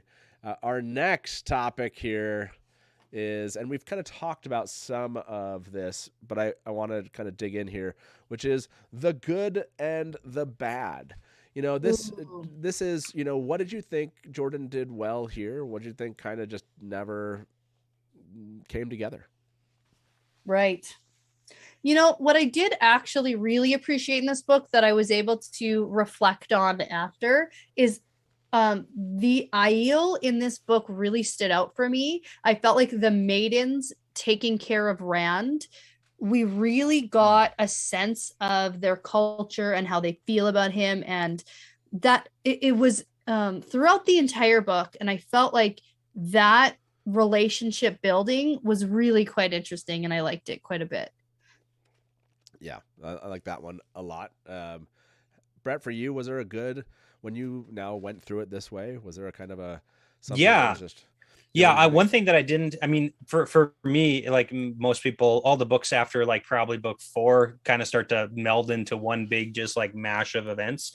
But I really noticed that this is the book where Egwene separates herself from the wise ones and moves on. Yeah. So she's a person who really likes to find and attach herself really hard to a mentor. Yeah. So like first Nynaeve, then Moraine, and then it's like she Then skips the on wise over to the ones. wise ones, and now she's moving on. And we get to see her like basically finish her time / training / whatever you want to call that with them, and she's moving on to the next thing now. So like we'll see where that Yeah. goes. She definitely, yeah. Egwene has had that kind of mentorship movement that some of the other characters miss out on a bit. Some of them have them, but not as, like you were saying, like she's Egwene Not is as like just- defined. She's yeah. so eager to learn. Like from book 1, she's like, teach me. Yeah, and as soon as it slows down, she's like, okay, next one. Yeah. Right. Moraine kind of stopped training her so much. So it's like, okay, jump to the wise ones. Wise ones slow down their training. And then she's like, okay, see She's ya. like, I'll just do it on my own then. yeah. I know you told me not to go here, but I'm going to do it anyway. Oh, and I'm going to have weird dream sex with Gowan. We're That gonna skip that. I was hoping we were just gonna like no, ignore it's like the weird. that. Is like- that the bad? That's the bad, right? That's the bad. Is that the bad? It's, Is that the- it's the it's the- situation that nobody consented to. Nobody asked for it. Nobody wanted it, but it Is happened. And it's Egwene's here now. So. weird sex dream with it was Gowan, right? Or- Yeah, Gowan, yeah, it yes, was. because she gets With pulled Gowan. into this dream, and then is Gowan's he's weird having sex- a sex dream about her, but she's actually There. consciously there, So and he doesn't know that. She didn't want to be there. It was. Okay. Yep. Um, Yep. we'll ask everybody the same question. Is do this you the want that good to or happen the bad? exact same way in the TV show? No. Is Egwene's weird sex dream with Gowan the good or bad part of Chaos? There you go. We'll see how our chat It's is pretty feeling about funny. this. It's Yeah. pretty funny. Yeah, like this Village Mattress said Egwene's soft porn dreams. Exactly. Yes. Oh man. That's like the closest we get to RJ writing any sort of sex scene. He's yeah, oh man, that's like a whole topic. Yeah. Like there are panels at conventions. I like this dream sex igloo. Nice. Okay, so that's I like that you brought up that piece. Any other kind of good or bad when it came to Lord of Chaos that you haven't kind of brought up at this point? Like things that stand out to you, just like this did not work for me at all, or this. How really about worked. the hot take that probably some people share about it being good that Rand has a water bond for the sake of the increase in whatever you want to call it, the healing, Stamina. the stamina, the metabolism, that don't have to eat and drink as much, don't have to sleep as much. He gets, as much as I hate saying it, and I prefer he be bonded by literally like anybody else would be cool, but he gets some benefits out of here that I debatably just wish help that keep he him had alive a little like bit. asked for it. Yeah. Or like Yeah, one of his friends who can channel did it. There's options here, people. Mhm. But Yeah, there's no, yeah, that's even just the very concept of force bonding somebody, right? It's kind of this persistent assault of sorts that is happening to you, right? yeah, Like, yeah. you did not ask for this, and they're inside, like they're almost inside your mind, like there's an aspect to this And I that, think there are some repercussions that he's not even aware of, like if Alana were to die. Yeah, he doesn't really know about how the bond works. Like he doesn't have a good understanding. Mm-mm. Yeah. So he should probably ask some questions And to no, someone. and he Yeah. hasn't told anybody. Should probably tell people things too. Yeah, it's something in this culture that's almost, even for them, right? It's not that this hasn't happened, that I said I haven't done this. It's even though, like you saw, kind of the reactions to what was happening or what had happened. All Right. So, and I agree with this. That I think it was Thomas. I'll never say that what Alana did to him was a favor. You know what I mean? Yeah, like Yeah. But Jordan does this with his books, which is he leaves a lot of that decision of how you consume something that's happened to somebody for you, right? Yes. He doesn't spend a lot of time telling you exactly how to feel about that. he's telling you what's happening to people, and then you are deciding how to take that in. So I looked at that a lot different again. As I've read the books, I've looked at a lot of different scenes that haven't happened, you know, or scenes that have by this point in the books where you're reading, which I consume differently. Like, oh, that was actually really bad. Like, that's not good. Mm-hmm. Whereas maybe when I was 17, I was like, oh, I don't know. I didn't understand it that way. Yeah. Didn't Even back to the like human meat grinder scene where you're like, get him.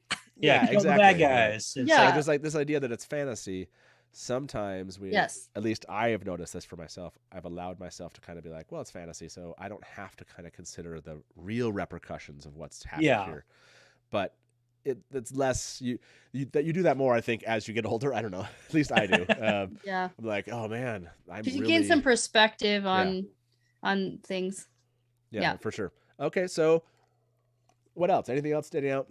Good or bad that I know we talked new, notable, and shocking. It kind of covered some of the good and bad. Yeah, anything else that's standing out for you two for good or bad for Lord of Chaos? Last thing I was going to say is just the general, I mean, still on the same topic of the Bond, unfortunately, but like the general reaction of all the Aes Sedai to the event is also just, again, terrible. So like just to that's bad. Put a pin in it. It's all their reactions are like, well, you shouldn't have done that, but hey, can you control them?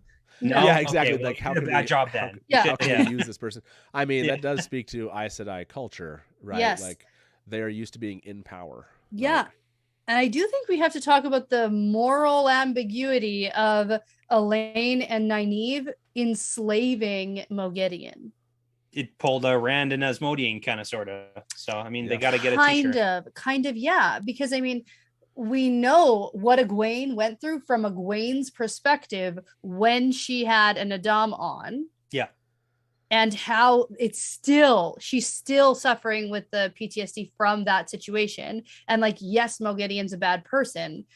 And yeah, we can't just let her run free because she's a Forsaken. And it's like, what's the hard limit on but how in the bad same a person instance, is? It's overarching this entire book about them in Saladar with Moghedien, forcing her to like teach them things, using her, and then keeping her captive in this morally ambiguous way, right? Like that's the thing here. Like, where's the line?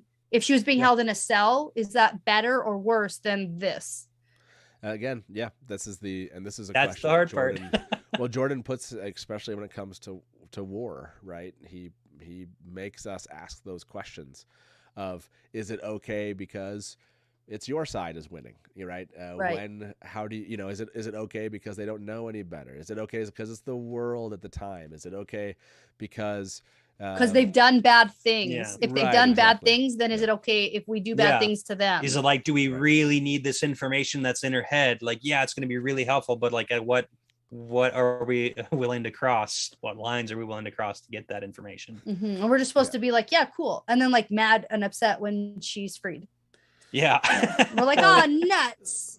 Yeah. Well, it's like, how do you contain, like, I mean, it's Forsaken. Like, what are your responsibilities? Like, I don't know, like all these kind of questions are questions. At the same time, you're like, okay, that's one of like 1,000 characters or 2,000 characters. Sure, I don't care. And you're like, because you're just and like, then you just read on. Right? You're like, read on. Like, where's the story going, right? And it's on rereads where you come back, or doing reads like you're doing, which is like examining things so closely, where you tend to, I think, ask more of these questions. Discussions we had between the books being released. Mm-hmm. That's when a lot of these questions would come up, So yeah, I love it. Yeah. Okay, so other, I think that the bad of lots. There's actually quite a bit of bad when you start breaking it down. And this is why the book kind of took a backseat on the rating. When we get into it, it's like, oh shit, there's so many hard topics here. Like, wait a minute, I didn't like that. Oh, and I didn't really like that. Like this wasn't fun. You're like, wait, what did I like? Like, I liked Luce Theron. I think LTT in Rand's head is hilarious. I think that's like provides our like comic relief sort of. Yep. I don't know. I like the idea that you look at it as comic relief. I think it's funny. Because there's nothing else. No one else is like, even Matt, who usually is our like goofball. Not so much goofballing around. Mm-hmm. Yeah. Hey, they're all growing up. Yeah. Stuff's happening. I know. they're And then going we're through a off lot to of- Abu Dhar. So like, I there's don't know. a lot of trauma is happening to a lot of people. That's something that's been brought up before, talking about the Wheel of Time, is that is something that we ignore a little bit in our conversations, but Yeah. there's so much trauma. And how does that trauma affect people's decision making? Sometimes people don't like certain characters and the choices they made. It affects they're them not- badly. Yeah. Well, they're not willing to say like, okay, but I get why this person made this choice. You know, how this person was affected by X would affect you, right? They're not like making decisions in a vacuum of like, I know what happens next in a book. Well, even putting yourself into it, it's like, it'd be nice for me to think that I'm a better person than I am, but I'm probably not. Yeah. Like, put me in any one of these situations, Whatever. I'm going to handle it worse. Yeah. Tell you that much. You know what annoyed me? When Perrin starts trying to tell Rand what he should do with the Aes Sedai. Also annoying. And it's like, Perrin, what do you want? What do you Yeah. want him to do right Yeah. now? Yeah. Yeah, we all That's have it. opinions, and especially at that I know. age. I was much more free with my opinions about my friends' lives when I was younger and what decisions they should or shouldn't make. That's fair. Yeah. Yeah, Because that's like so- right at the end, right when everyone's captured, they have like this little argument, like right in the dome. Yeah. Yeah. Yeah. And it's like uncomfortable. You're like, what? Like, Perrin, not now, man. Read the room. Read the room. Okay, so this is a question we have outstanding here. Almost 150 vote on this. Is Egwene's weird sex dream with Gowan right. the good or bad part of Lord of Chaos? 72% said the bad part. There Oh, we go. shoot. Okay. So yeah, I like that. No, I just saw a question. Are we gonna skip over how Moghedien gets freed? I think we talked about it, but I don't know. Did you want to talk anymore? about that? Halima. Yeah. Halima being Erengar. I mean, that's with Transmigration we were kind of talking about. It's like, this is the introduction of people disguised as other people, hidden as other people. So you got to really keep track. And we don't really have a firm answer on who this person actually is. Yeah, and Like it was the original. pretty foggy. It was a little bit under the radar about whether or not this person, even though looks like a Halima, like a female, Yeah.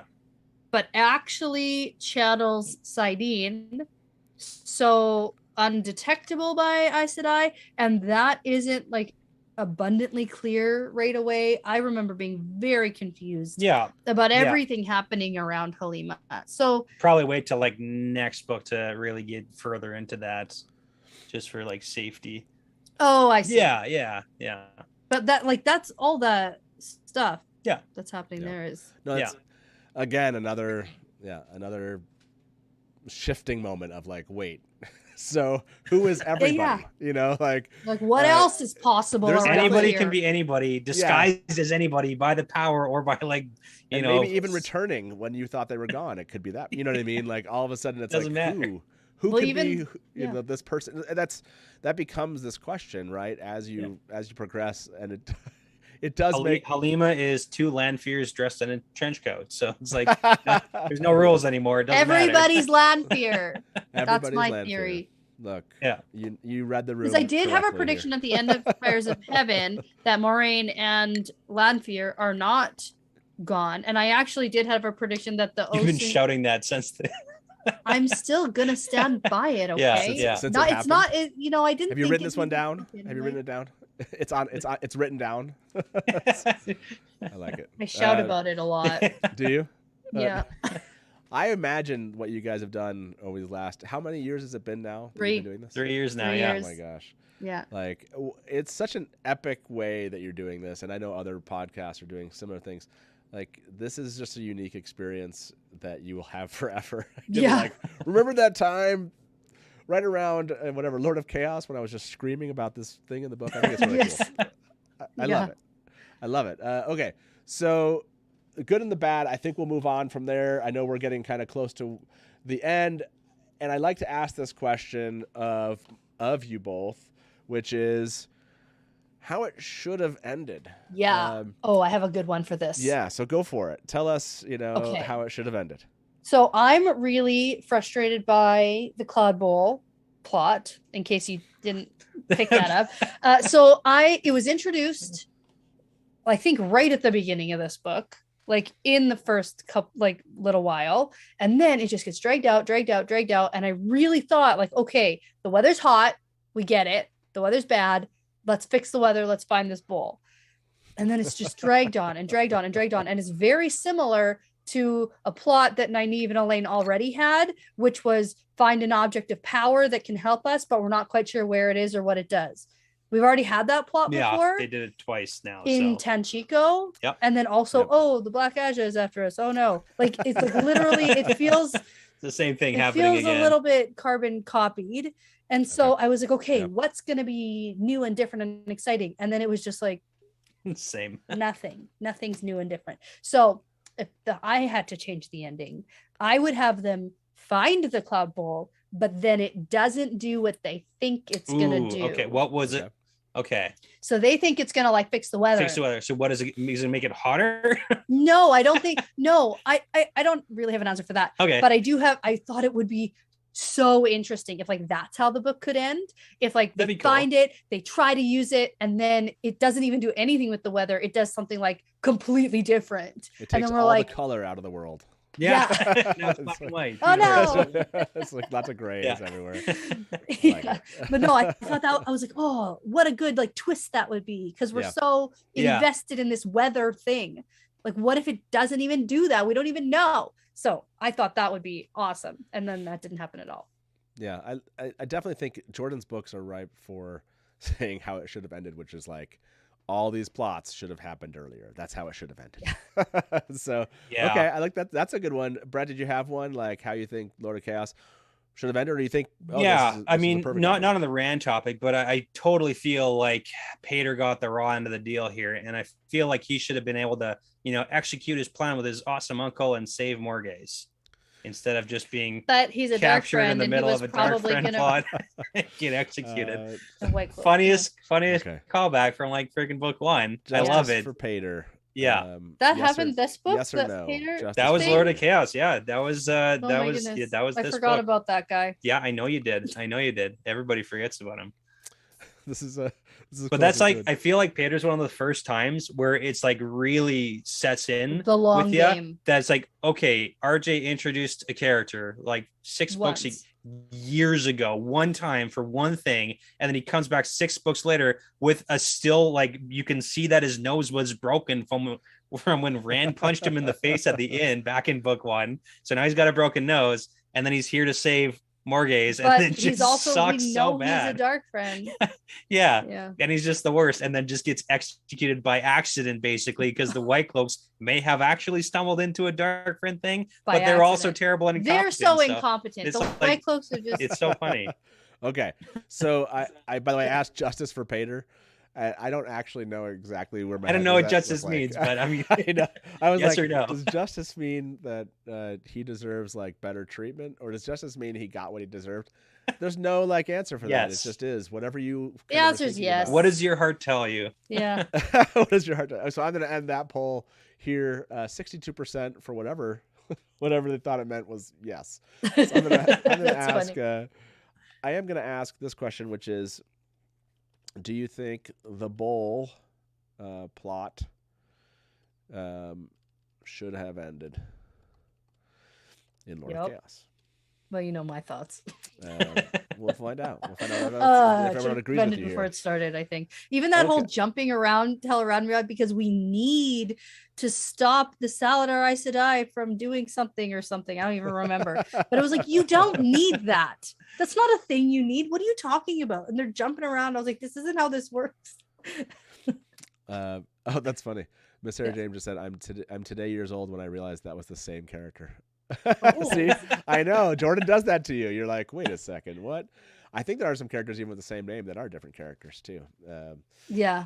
Okay. So other should have ended ideas that you've had before. Yeah, we've actually had this conversation about how even the Rand being kidnapped thing wraps up rather quickly relative to other plot lines. Yes. Right. So the totally whole true. like he's captured and freed within the span of like 5 chapters or something. Yeah, it's very quick. And I mean, we get a lot of screen time with him, like a lot of page time with Rand, and a lot of other characters we don't get a lot of page time for. So that's why it seems drawn out. Yeah. But we talked about how potentially if he stays captured for longer, and then like book 7 starts with like Do Might As Well or something. Yeah. In that, instead of it ending on this like Just crescendo of jarring terribleness. notes. Yeah. It's an interesting question. And I'll ask this one in chat here shortly. I do remember feeling that, which was like, what? This was the like Jordan doesn't end plots like this. This is like a really, really quick plot ending.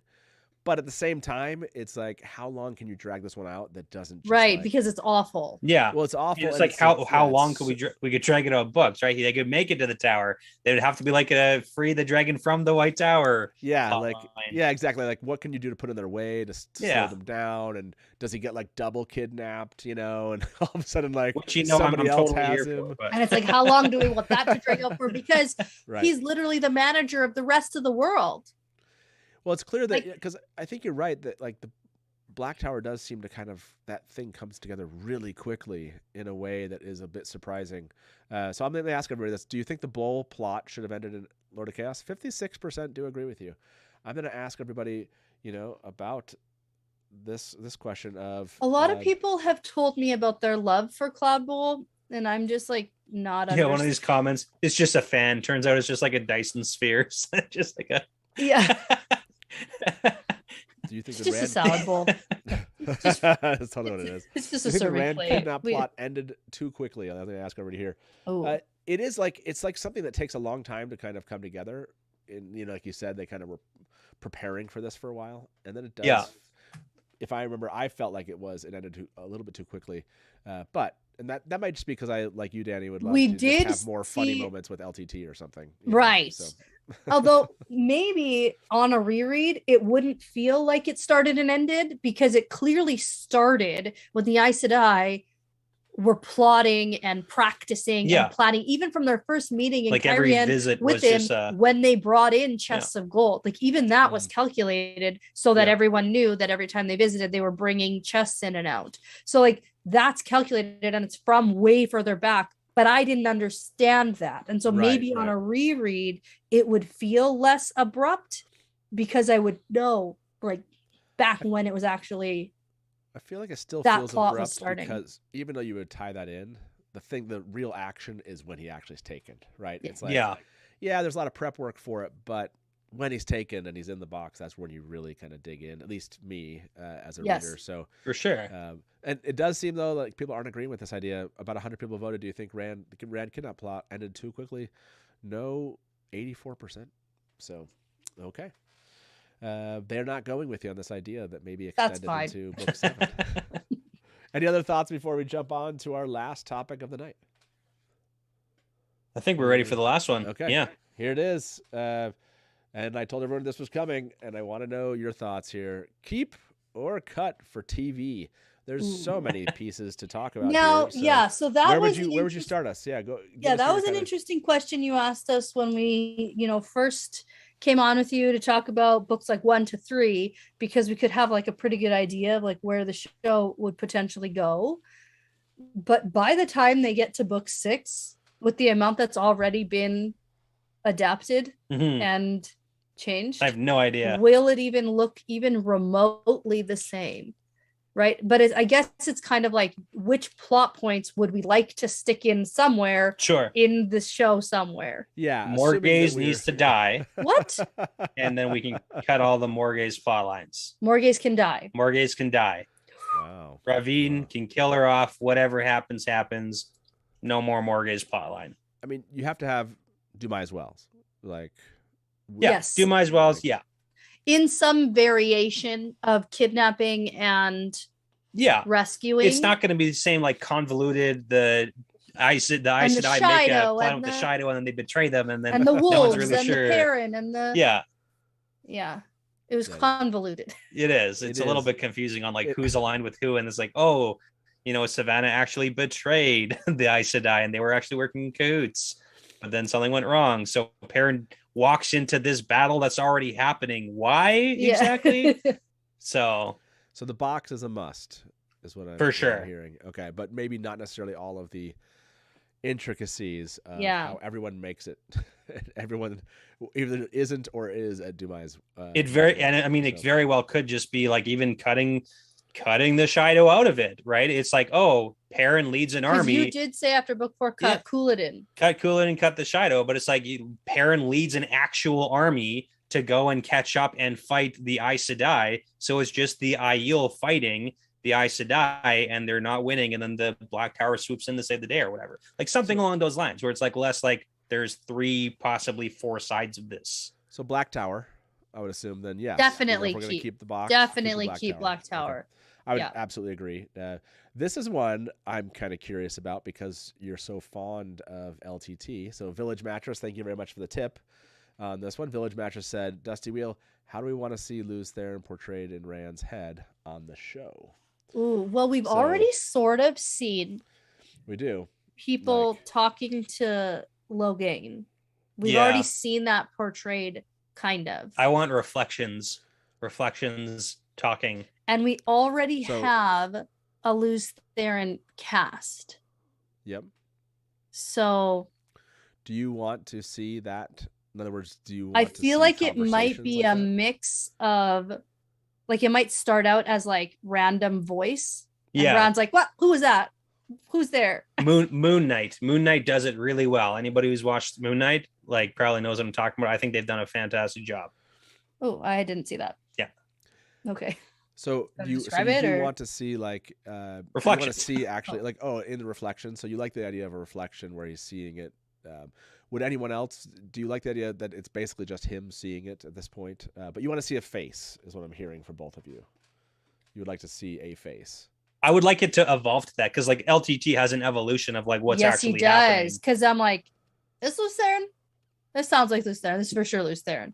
And then, but then it like goes and it's like, oh, it's like personality shift. I mean, we get Thane with this like weird personality shift where sometimes he's the royalty with different accents. Yeah, when it's clearly whether it's like Thane or whether it's like Mordath, right? Right. So I mean, I feel like Rand could play that up into like a dual split personality style because he does have that too in the books.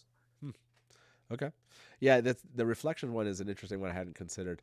I didn't want there to be like because I wanted it to be how Rand experiences it, which is as far as he's describing it, even by Lord of Chaos. It's not like he's like they're on a bench somewhere sitting together, like hitting knuckles and being like, "Thanks, man." You know, like that's not how I ever consumed it. No, I don't see it that way. So in the same way, like, but that is a different like it means something to someone that's watching it. If you actually see a person, then is it it asks questions about what this is, right? And then by whatever visual methodology they use to like show us, then it's answering questions that the books don't really, or not answering questions. It's giving answers that I don't think the books are giving.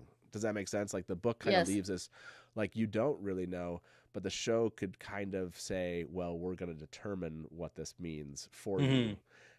That's the tough part about like thoughts in the head, right? How do you show on TV thoughts in a head? It's kind of the same question as how is Perrin going to communicate with wolves?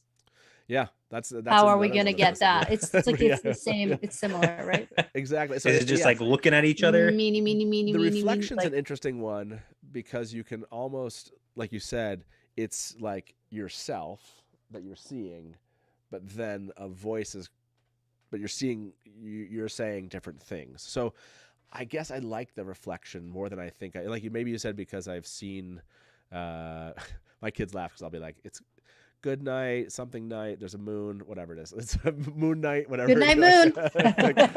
They'll just laugh because I'll just say something random. I'm like, I don't know, there's nights and moons and stuff. I don't know, it's a show.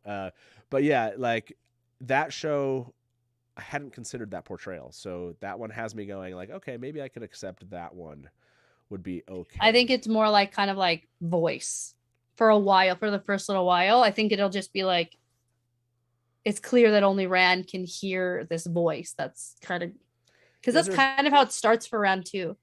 Is there a show that does a kind of voice in your head really well that you can think of that's not like speaking to a reflection? Not off the top of my head. I'm not good enough for that kind of. Yeah, nothing's come to mind for me. But yeah, I just kind of think like League of Extraordinary Gentlemen. We've got Dr. Jekyll and Mr. Hyde, and they have like this interesting take where it's like Hyde and Jekyll talk to each other through reflections too. Like it's just like it's something that happens in a lot of shows, but that's true. Yeah. And you were right by saying that Logain, we're already getting something from Logain. We already got a glimpse of what they're going to show, though. Yeah. So, but that might be specific to. Is that specific to Logain? Specific you know what I to mean? Like, maybe it's different for Rand or not. Like that's interesting if that's what they're going to use. Thinking like a Gollum versus Smeagol talking to himself showdown of like good versus evil, right? I'm imagining that like the things that were like standing next to Logain, but they're like really small. And it's like the little, it's like the little, his little on your shoulder. He's like, do it, Rand, do it, like everybody. Smoke monster like on the shoulder. Yeah. Okay. Yeah. So, well, speaking of Logain, though, I do think that we should keep him being healed, and I think that what we have seen from season 1, we're on our way to not being done with Logain's plot line. Yeah, and probably fast tracking it a little bit. And the fact that he was introduced and we really got a lot of Logain in the first season, I think that him being healed by Nynaeve is actually, I think that that's almost a given for keeping in the show. So I'm going to ask her about that. Do you think that they will portray, should we say, do you think they'll portray, or do you want them to portray LTT as they did with Logain hearing voices in season 1? Is it? I would like it to be different. Okay. I think. Do you want them to portray LTT as they did with Rand LTT as they did with Logain hearing voices in season 1? Okay, we'll see what people have to say. Awesome. I love that one. Anything else cut or keep that kind of stands out to you? You know, transmigration, that came up in a poll here. Yeah, keep. Right, people want that. Okay, yeah, people wanted that. Do you both agree with that? Okay. Yes, definitely. See, I don't see the significance of it to the plot yet. Sure, I understand that. So I see it as kind of like that's a hard line for me. Is like, well, it's kind of like, well, how many bad guys are dying and coming back and dying and coming back? And all of them forever, and the series continues for all eternity. Forever. It's a wheel. Because at some point, because we don't even have confirmation of, however many, 13 Forsaken. We don't even have a confirmation of that in the show yet. So like, we don't even know if there's going to be as many. Super vague. Plus double or triple. If they die, they can just be brought back. Like, how many times is this happening? One thing I do want to ask, cut it or keep it, because I want to keep it. This is the book where Herod Fell is not only introduced, but also promptly murdered at the very end of the book. Herod Fell, the philosopher, the lovely philosopher, the old who Min starts to read books from. I think you have to keep Herod Fell. Like, you gotta keep him. He's a keep for me. Keep him. It's like, I don't know why randomly I'm just like, Herod Fell. Yeah. What about I think we can cut Oliver. Cut Oliver? No. Why would you even say that? I'm okay with cutting Oliver. I just think his whole character is Who so are you? unnecessary. I don't even know you. Who are you? No. It is so unnecessary and such a burden. God. I can't believe you would even. Don't even. Nope. That's a keeper. How about keep the Forsaken like plotting as they are? Like, do you I like want how more much Forsaken alliances. Okay, I want to see that more in the show. That's what I was gonna say. Like, do you want more of the details of what they're doing, or do you think the books get it right? I think it's both. No, I think the Forsaken stuff is way too few. Like, I thought there would be way more. We're introduced to it. We get kind of you like the scheming. You like the scheming. I love the scheming. I think it gives me so much information to speculate on, and then it's just like never talked about again for 500 pages. So I want more. I want more Sammy Grandy duo. I want more of that stuff. By the way, the idea of cutting Oliver has thrown chat into a tizzy. Yeah, I know. That's right? my favorite thing to do. Did I have an appropriate reaction? I think I really. My favorite thing is to just take a hard stance on something and like see what happens. So let me ask that question. About 100 of you voters, do you want to see them portray Rand LTT as they did with Logain hearing voices in season 1? I agree with the 58%, which won this poll. No, I'm hoping they try something different. So now we have to. I was going to ask a question about the Forsaken, but now I got to ask a question about Oliver. Cut Oliver? Yes, Oliver. It's a dumb name too. Oh, I can't believe you'd even say that. Well, I don't know.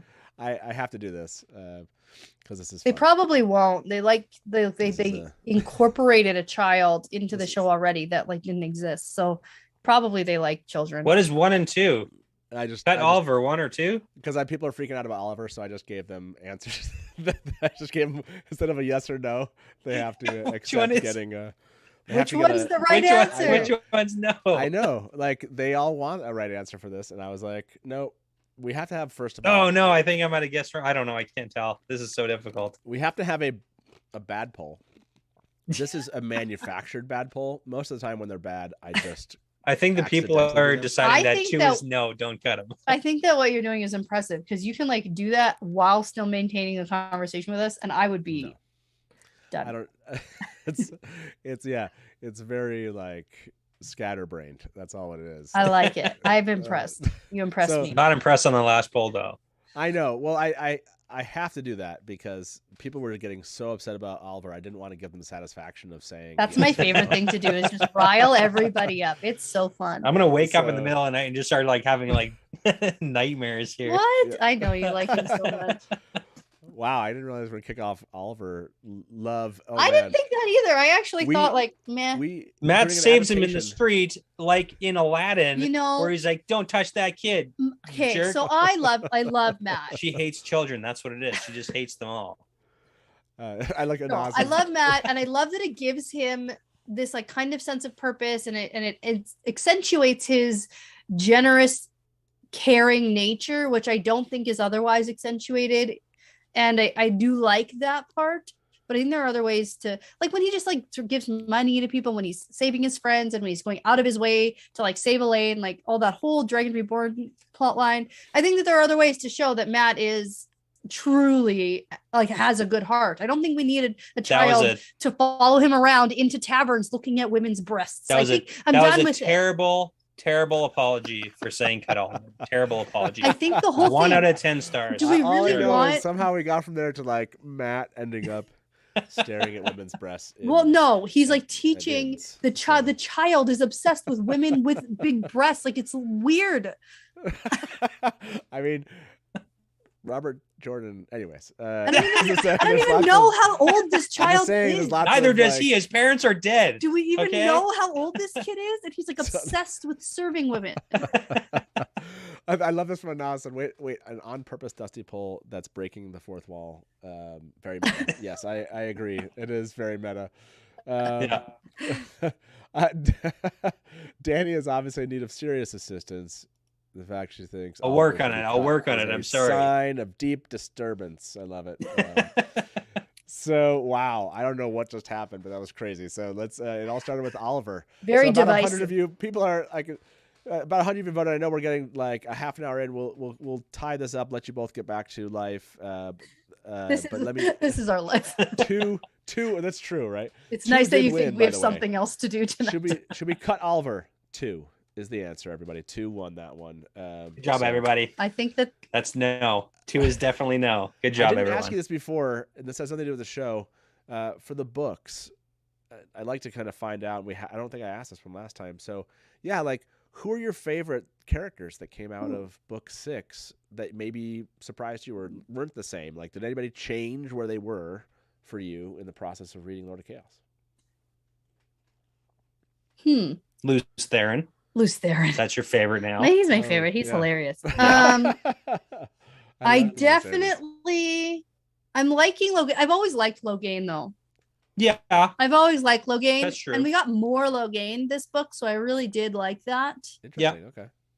Big fan of Forsaken plot lines too. It's fun to see the scheming and all the evilness that goes behind. Okay, so the first half of this book, more than half, I'd say Egwene was really starting to get under my skin. She was being really annoying. She was being very terrible to Nynaeve. She was overstepping and just being overall like demanding and arrogant and all these things that I just didn't love. And then it's interesting because the second she becomes Amerlin's seat and she becomes this like essentially a puppet figurehead thing. What's it called? That's you got it. That's it. Yeah. Okay. So she essentially becomes this one they think they can control because she's just like this child. And then all of a sudden, her assertiveness, her arrogance, or whatever, I'm like, yes, go. There's like there's a way to channel that into something useful. And I was like, yes, this is Egwene where she needs to be. This is her position. This is awesome. And it was like night and day. And all of a sudden, I was just like in love with Egwene. Okay. So Egwene being is the like Amerlin seat. one of your favorites this book. Is it fair to say? Okay. I have LTT, Logain, Egwene, and who's a fourth favorite character that came out of Lord of Chaos? That's gonna be our final poll of the night. Which is your favorite of Dani's favorite characters? Okay, so it's got to be a good one. I'm just trying to see what else. My favorite, you say, is Taim. I love what he does. No, he creates the Black Tower, and he does things that the White Tower should have been doing for 3,000 years. And he does it in the span of such a short time frame. He gets recruiting underway. He gets training underway. He comes and saves the freaking Dragon Reborn. Without him, Rand would not have gotten free. I don't think we can have Logain and Tame. No, Come I'm not on. doing Tame. No. Oh, come on. What is this Logain is Danny's do this favorites book besides nothing? This is Danny's favorites, not yours, Brett. That's not the poll we're doing. Okay, Danny, who's your fourth in this list? I just gotta say Matt. And not Oliver. Not. Okay. God, So which is your favorite of Danny's favorite characters in Lord of Chaos? I like Matt being like a battle leader. I like him leading an army. I like him doing things to help out his friends and going to, although he does get the short end of the stick from Rand. He gets all this false information about Saladar and he walks in there and everything is different than Rand prepped him on. And so he has to like deal with that. And then the way he walks in and is like, Egwene, stop pretending. Yeah. You're going to get in so much trouble. This is so stupid. That whole thing. Rand set him up for failure. That was so Rand bad. set him up for failure. Matt getting the short side of the stick in the first 6 books is not uncommon. Yeah. That's okay. Also, honorable mention is Min. Always Min. Okay, always Min. I agree. We're on the same page here. And Avienda. You're like everyone is Lanfear. Always Min. Always Avienda. Yeah. You're right. That's it. Thank you. I'm aware. We're on the same page in our leadership, and I appreciate that. I appreciate that you're catching on to the reality and the important things in this book. I mean, it's just logical. Yes, I agree. We were even kind of in that like can cut Oliver, although I'm sure people are going to come back with that one. Like, I don't know. I've just never like spent a ton of time going like Oliver's amazing. Okay, so no. I think this is a good place on this kind of like angst and chat about Oliver. Your rant about Matt and Inns is a great way to end this. And then on your favorite characters, coming in with some Egwene love. Yeah. Can I share one prediction though before we wrap up? That's my big prediction of the book. Oh yeah. And if I'm right, you have to buy me an ice cream cake. And if I'm right, I get a bottle of whiskey. Something like that. Yeah. Okay. Yeah. But you have to go to Dairy Queen and write. Oh yeah. Danielle was right about Taim. Oh yeah. Dani was right. Yep. On an ice cream cake from Dairy Queen. You guys have like a bet going on? Oh yeah. Yeah, we do. Gotcha. So I am firmly convinced that Taim is Damodred. Okay. Demandred. What did I say? Damodred. What's the difference? Is Moraine's last name / Class last name. Okay, I see. Not related. I see the mistake. Demandred The Forsaken. Yes. Okay. Is Taim. Okay, I like it. Yeah, I like it. That's the prediction, and no one. And if you get it right, what do you get? Ice cream cake. With the word saying that she's right. I was right about Taim. It has to say that on the cake. Okay, I love it. And is this obviously going to be at the end of the books? Then we're going to come back and at the end of the books. Yeah. I mean, at some point, yeah. Like if and or when we get any kind of confirmation that makes you sufficiently happy to obviously buy me a bottle of whiskey. Yeah. Whatever. Yeah, and then we'll whenever there's confirmation. Yeah. this There- giving yeah, of there gifts is is- going to happen. Do you yeah. have like a list of these? Like, are there other like gift related bets that you've made? No, this was like This the is first. like the first big one because Okay. she had some good points. We went like into a whole heck of a lot of detail. There is in a quite a bit of couple of her detail, and I episodes, so. truly believe that's how the Black Tower showed up in the middle of this like nowhere place to save Rand, because we know the Dark One doesn't want Rand dead. And you right had now. some points about LTT going off about Demandred whenever being time needed to shows up. kill. Yep. Being Yeah, it's like Killed let's skip before Samuel. Samuel. Let's go to Demandred first. So like, there's she's got some points. time is so shifty too. Yeah. I like it. Yeah. And at I the like it. very end in the epilogue, we have Demandred after Do Might As Well saying to the Dark One, "Didn't I do good?" And there's like this like little thing, and Ooh, I was like, you think I it's was like, tied? I know this. I know this. I know this. I knew that. I know it. It's like bang love it. bang. I did it, but it's like This nah, feels nah, for nah. me like when I knew Okay, Celine was okay. Lanfear. Right. That's how this feels. And I pushed hard Ooh. back against that because Yeah. You come feel, on. That's you how feel like this- this is as clear as For me, yeah. Celine and Lanfear for you. I do. Okay, cool. I Yeah. love it. Hopefully, we'll get a chance. Over Just have the to put that next on the record here at the Dusty. however many Wheel. remaining books to eventually. I want to.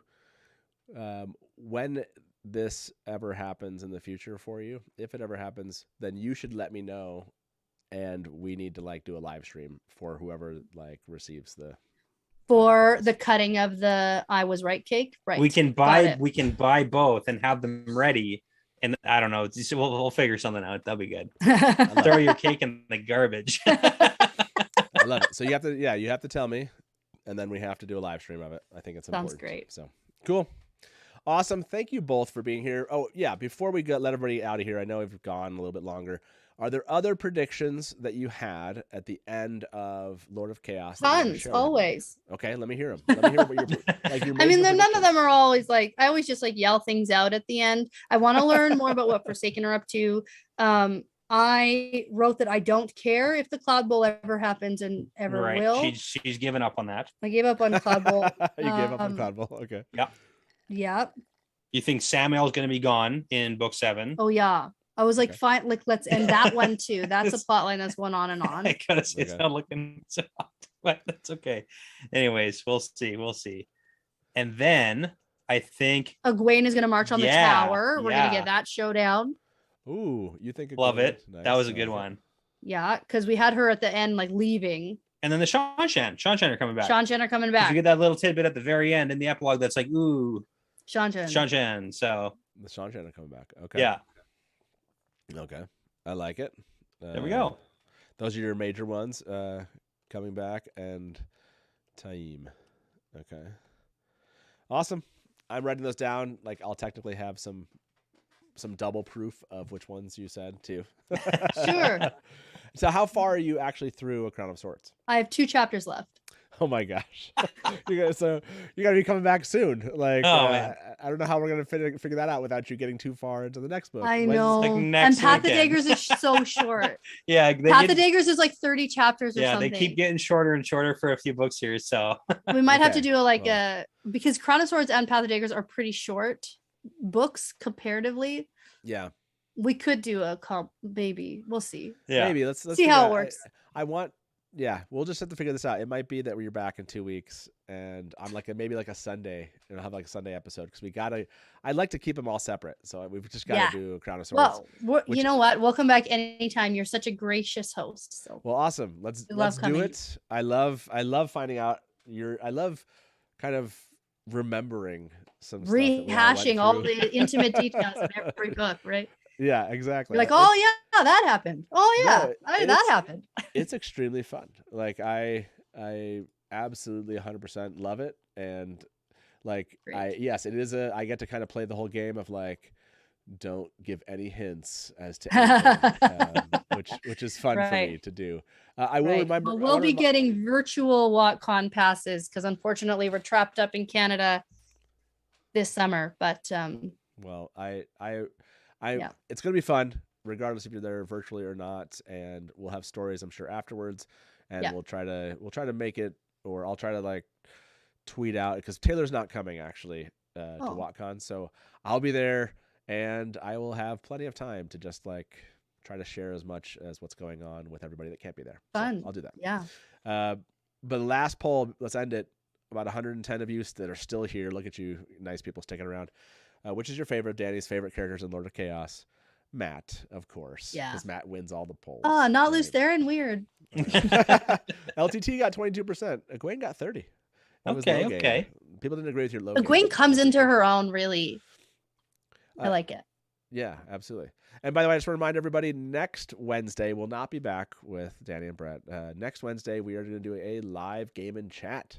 That's right, a live game and chat with designer Glenn Dahlgren. We're going to be actually doing some live gaming. If you've ever played the Wheel of Time PC This game. one? Is it this one? This is, which one? Yes, that is the game. Look at that. We'll be paying that. That's actually now out there on GOG.com. You can go and you can play it without having to have a CD. Somebody sent this to us, but we don't know how to play it. I have a computer. We don't have a computer old to enough run to it. run it. No, so you can go to if you go to GOG.com right now, Yeah. you can pay $9 or something. I and will you do can- that. So, That's better because we tried to boot up an old laptop and run it, We don't and have it, CD. and it like didn't work.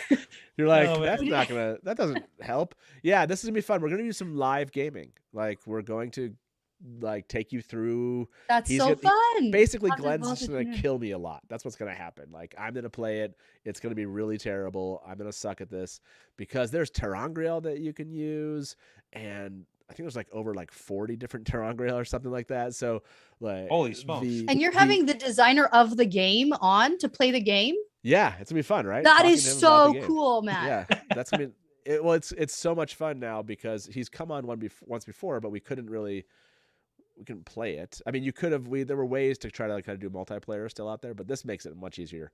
And we might even invite some of you out there who download the game to come join us in one of the Ooh, arenas fun. and play with us. And why not, right? So, Yep. so yeah, please be here and be on the lookout for that notification if you want a chance to kind of play with us. So that's gonna be a lot of fun.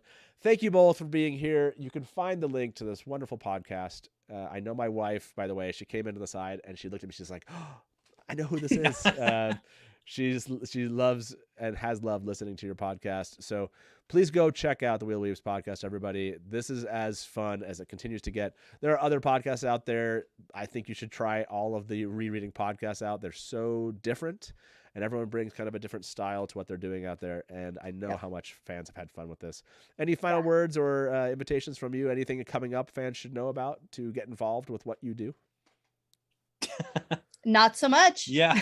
Okay. I mean, we have a website you can check out with lots of all things the Wheel Weaves, where you can find us on social media and our, Patreon, where we do lots of bonus episodes where we kind of just sit and riff and do this kind of thing too. So that's out there as well. And I actually think that I'm collaborating with Malkier Talks and a couple other first time podcasts that's coming up this weekend. Cool. Big collab week for us. So that'll be fun. Be on the lookout for it. And sometimes, Yeah. do you ever do on Discord? Do you ever have any live interactions Yes. where fans can? We do a live Q&A monthly on Discord, open to everybody. So come join our Discord channel. That link is on our website as well. So thewheelweavespodcast.com. It has everything there. Awesome. Yeah. So check them out on Discord. I try to get over there. I have not made one in a long time. So maybe in the future I need to jump in for your Q&As. So thank you very much. Yeah. And if you're still here, I think we said we still had a good crew with us. Please do like this video. Please do share what we do here at the Dusty Wheel with the fans that might not know about us. So I appreciate you all spending the last 2+ hours with us. That was crazy. That was fun. It always goes by so fast around here. I know. It's at first it's like, oh wow, it's just 7:30 for me, and all of a sudden it's almost 9:30. So yeah, it was crazy. Hey, thank you both for being here as always. And as we stay around here, good night from the Dusty Wheel and smash to black. Welcome to the Dusty Wheel. Hey, welcome back to the Dusty Wheel. You went right to kill it. Look at you. You're already. You're just done. I mean, this is like this is one really of the well. biggest scenes. And now I'm like, great, my turn. And if you don't like that and you want to say, well, Robert Jordan could have made the two rivers all white. He could have, but he didn't. So, Just complimented me on my dress, and as you can clearly see, I'm not wearing one. I see Lukomi as something along the lines of a Shada Haran analog for the it does make sense why it outlasted the breaking. Yeah. See, this is why I have Therese in the Hey everybody, we're back for just a second because you asked about mugs tonight. Taylor's not here, and I don't do mugs very well when Taylor's not here. So what I'll do is next week or the next time Taylor's around, we'll do like a double mug kind of thing. So no mug tonight. But We'll have to make sure we get someone calling in too. I That's know always fun. I had call lines open, but we had so much to discuss that It's Lord of Chaos. Exactly. That's right. And again, thank you very much for Tweeter Chaos showing up at the beginning. That was hilarious. So yes, mugs next week, assuming Taylor is here with us, or the week after that. It all depends. But yes, no mug tonight. That's it, everybody. Okay, as we say around here, good night from the Dusty Wheel once again. Smash to black. Welcome to the Dusty Wheel. Hey, welcome back to the Dusty Wheel. You went right to kill it. Look at you. You're all ready. You're just done. I mean, this is like this is one really of the well. biggest scenes. And now I'm like, great, my turn. And if you don't like that and you want to say, well, Robert Jordan could have made the two rivers all white. He could have, but he didn't. So Just complimented me on my dress, and as you can clearly see, I'm not wearing one. I see Nakomi as something along the lines of a Shida Haran analog. For it does make sense why it outlasted the breaking. Yeah.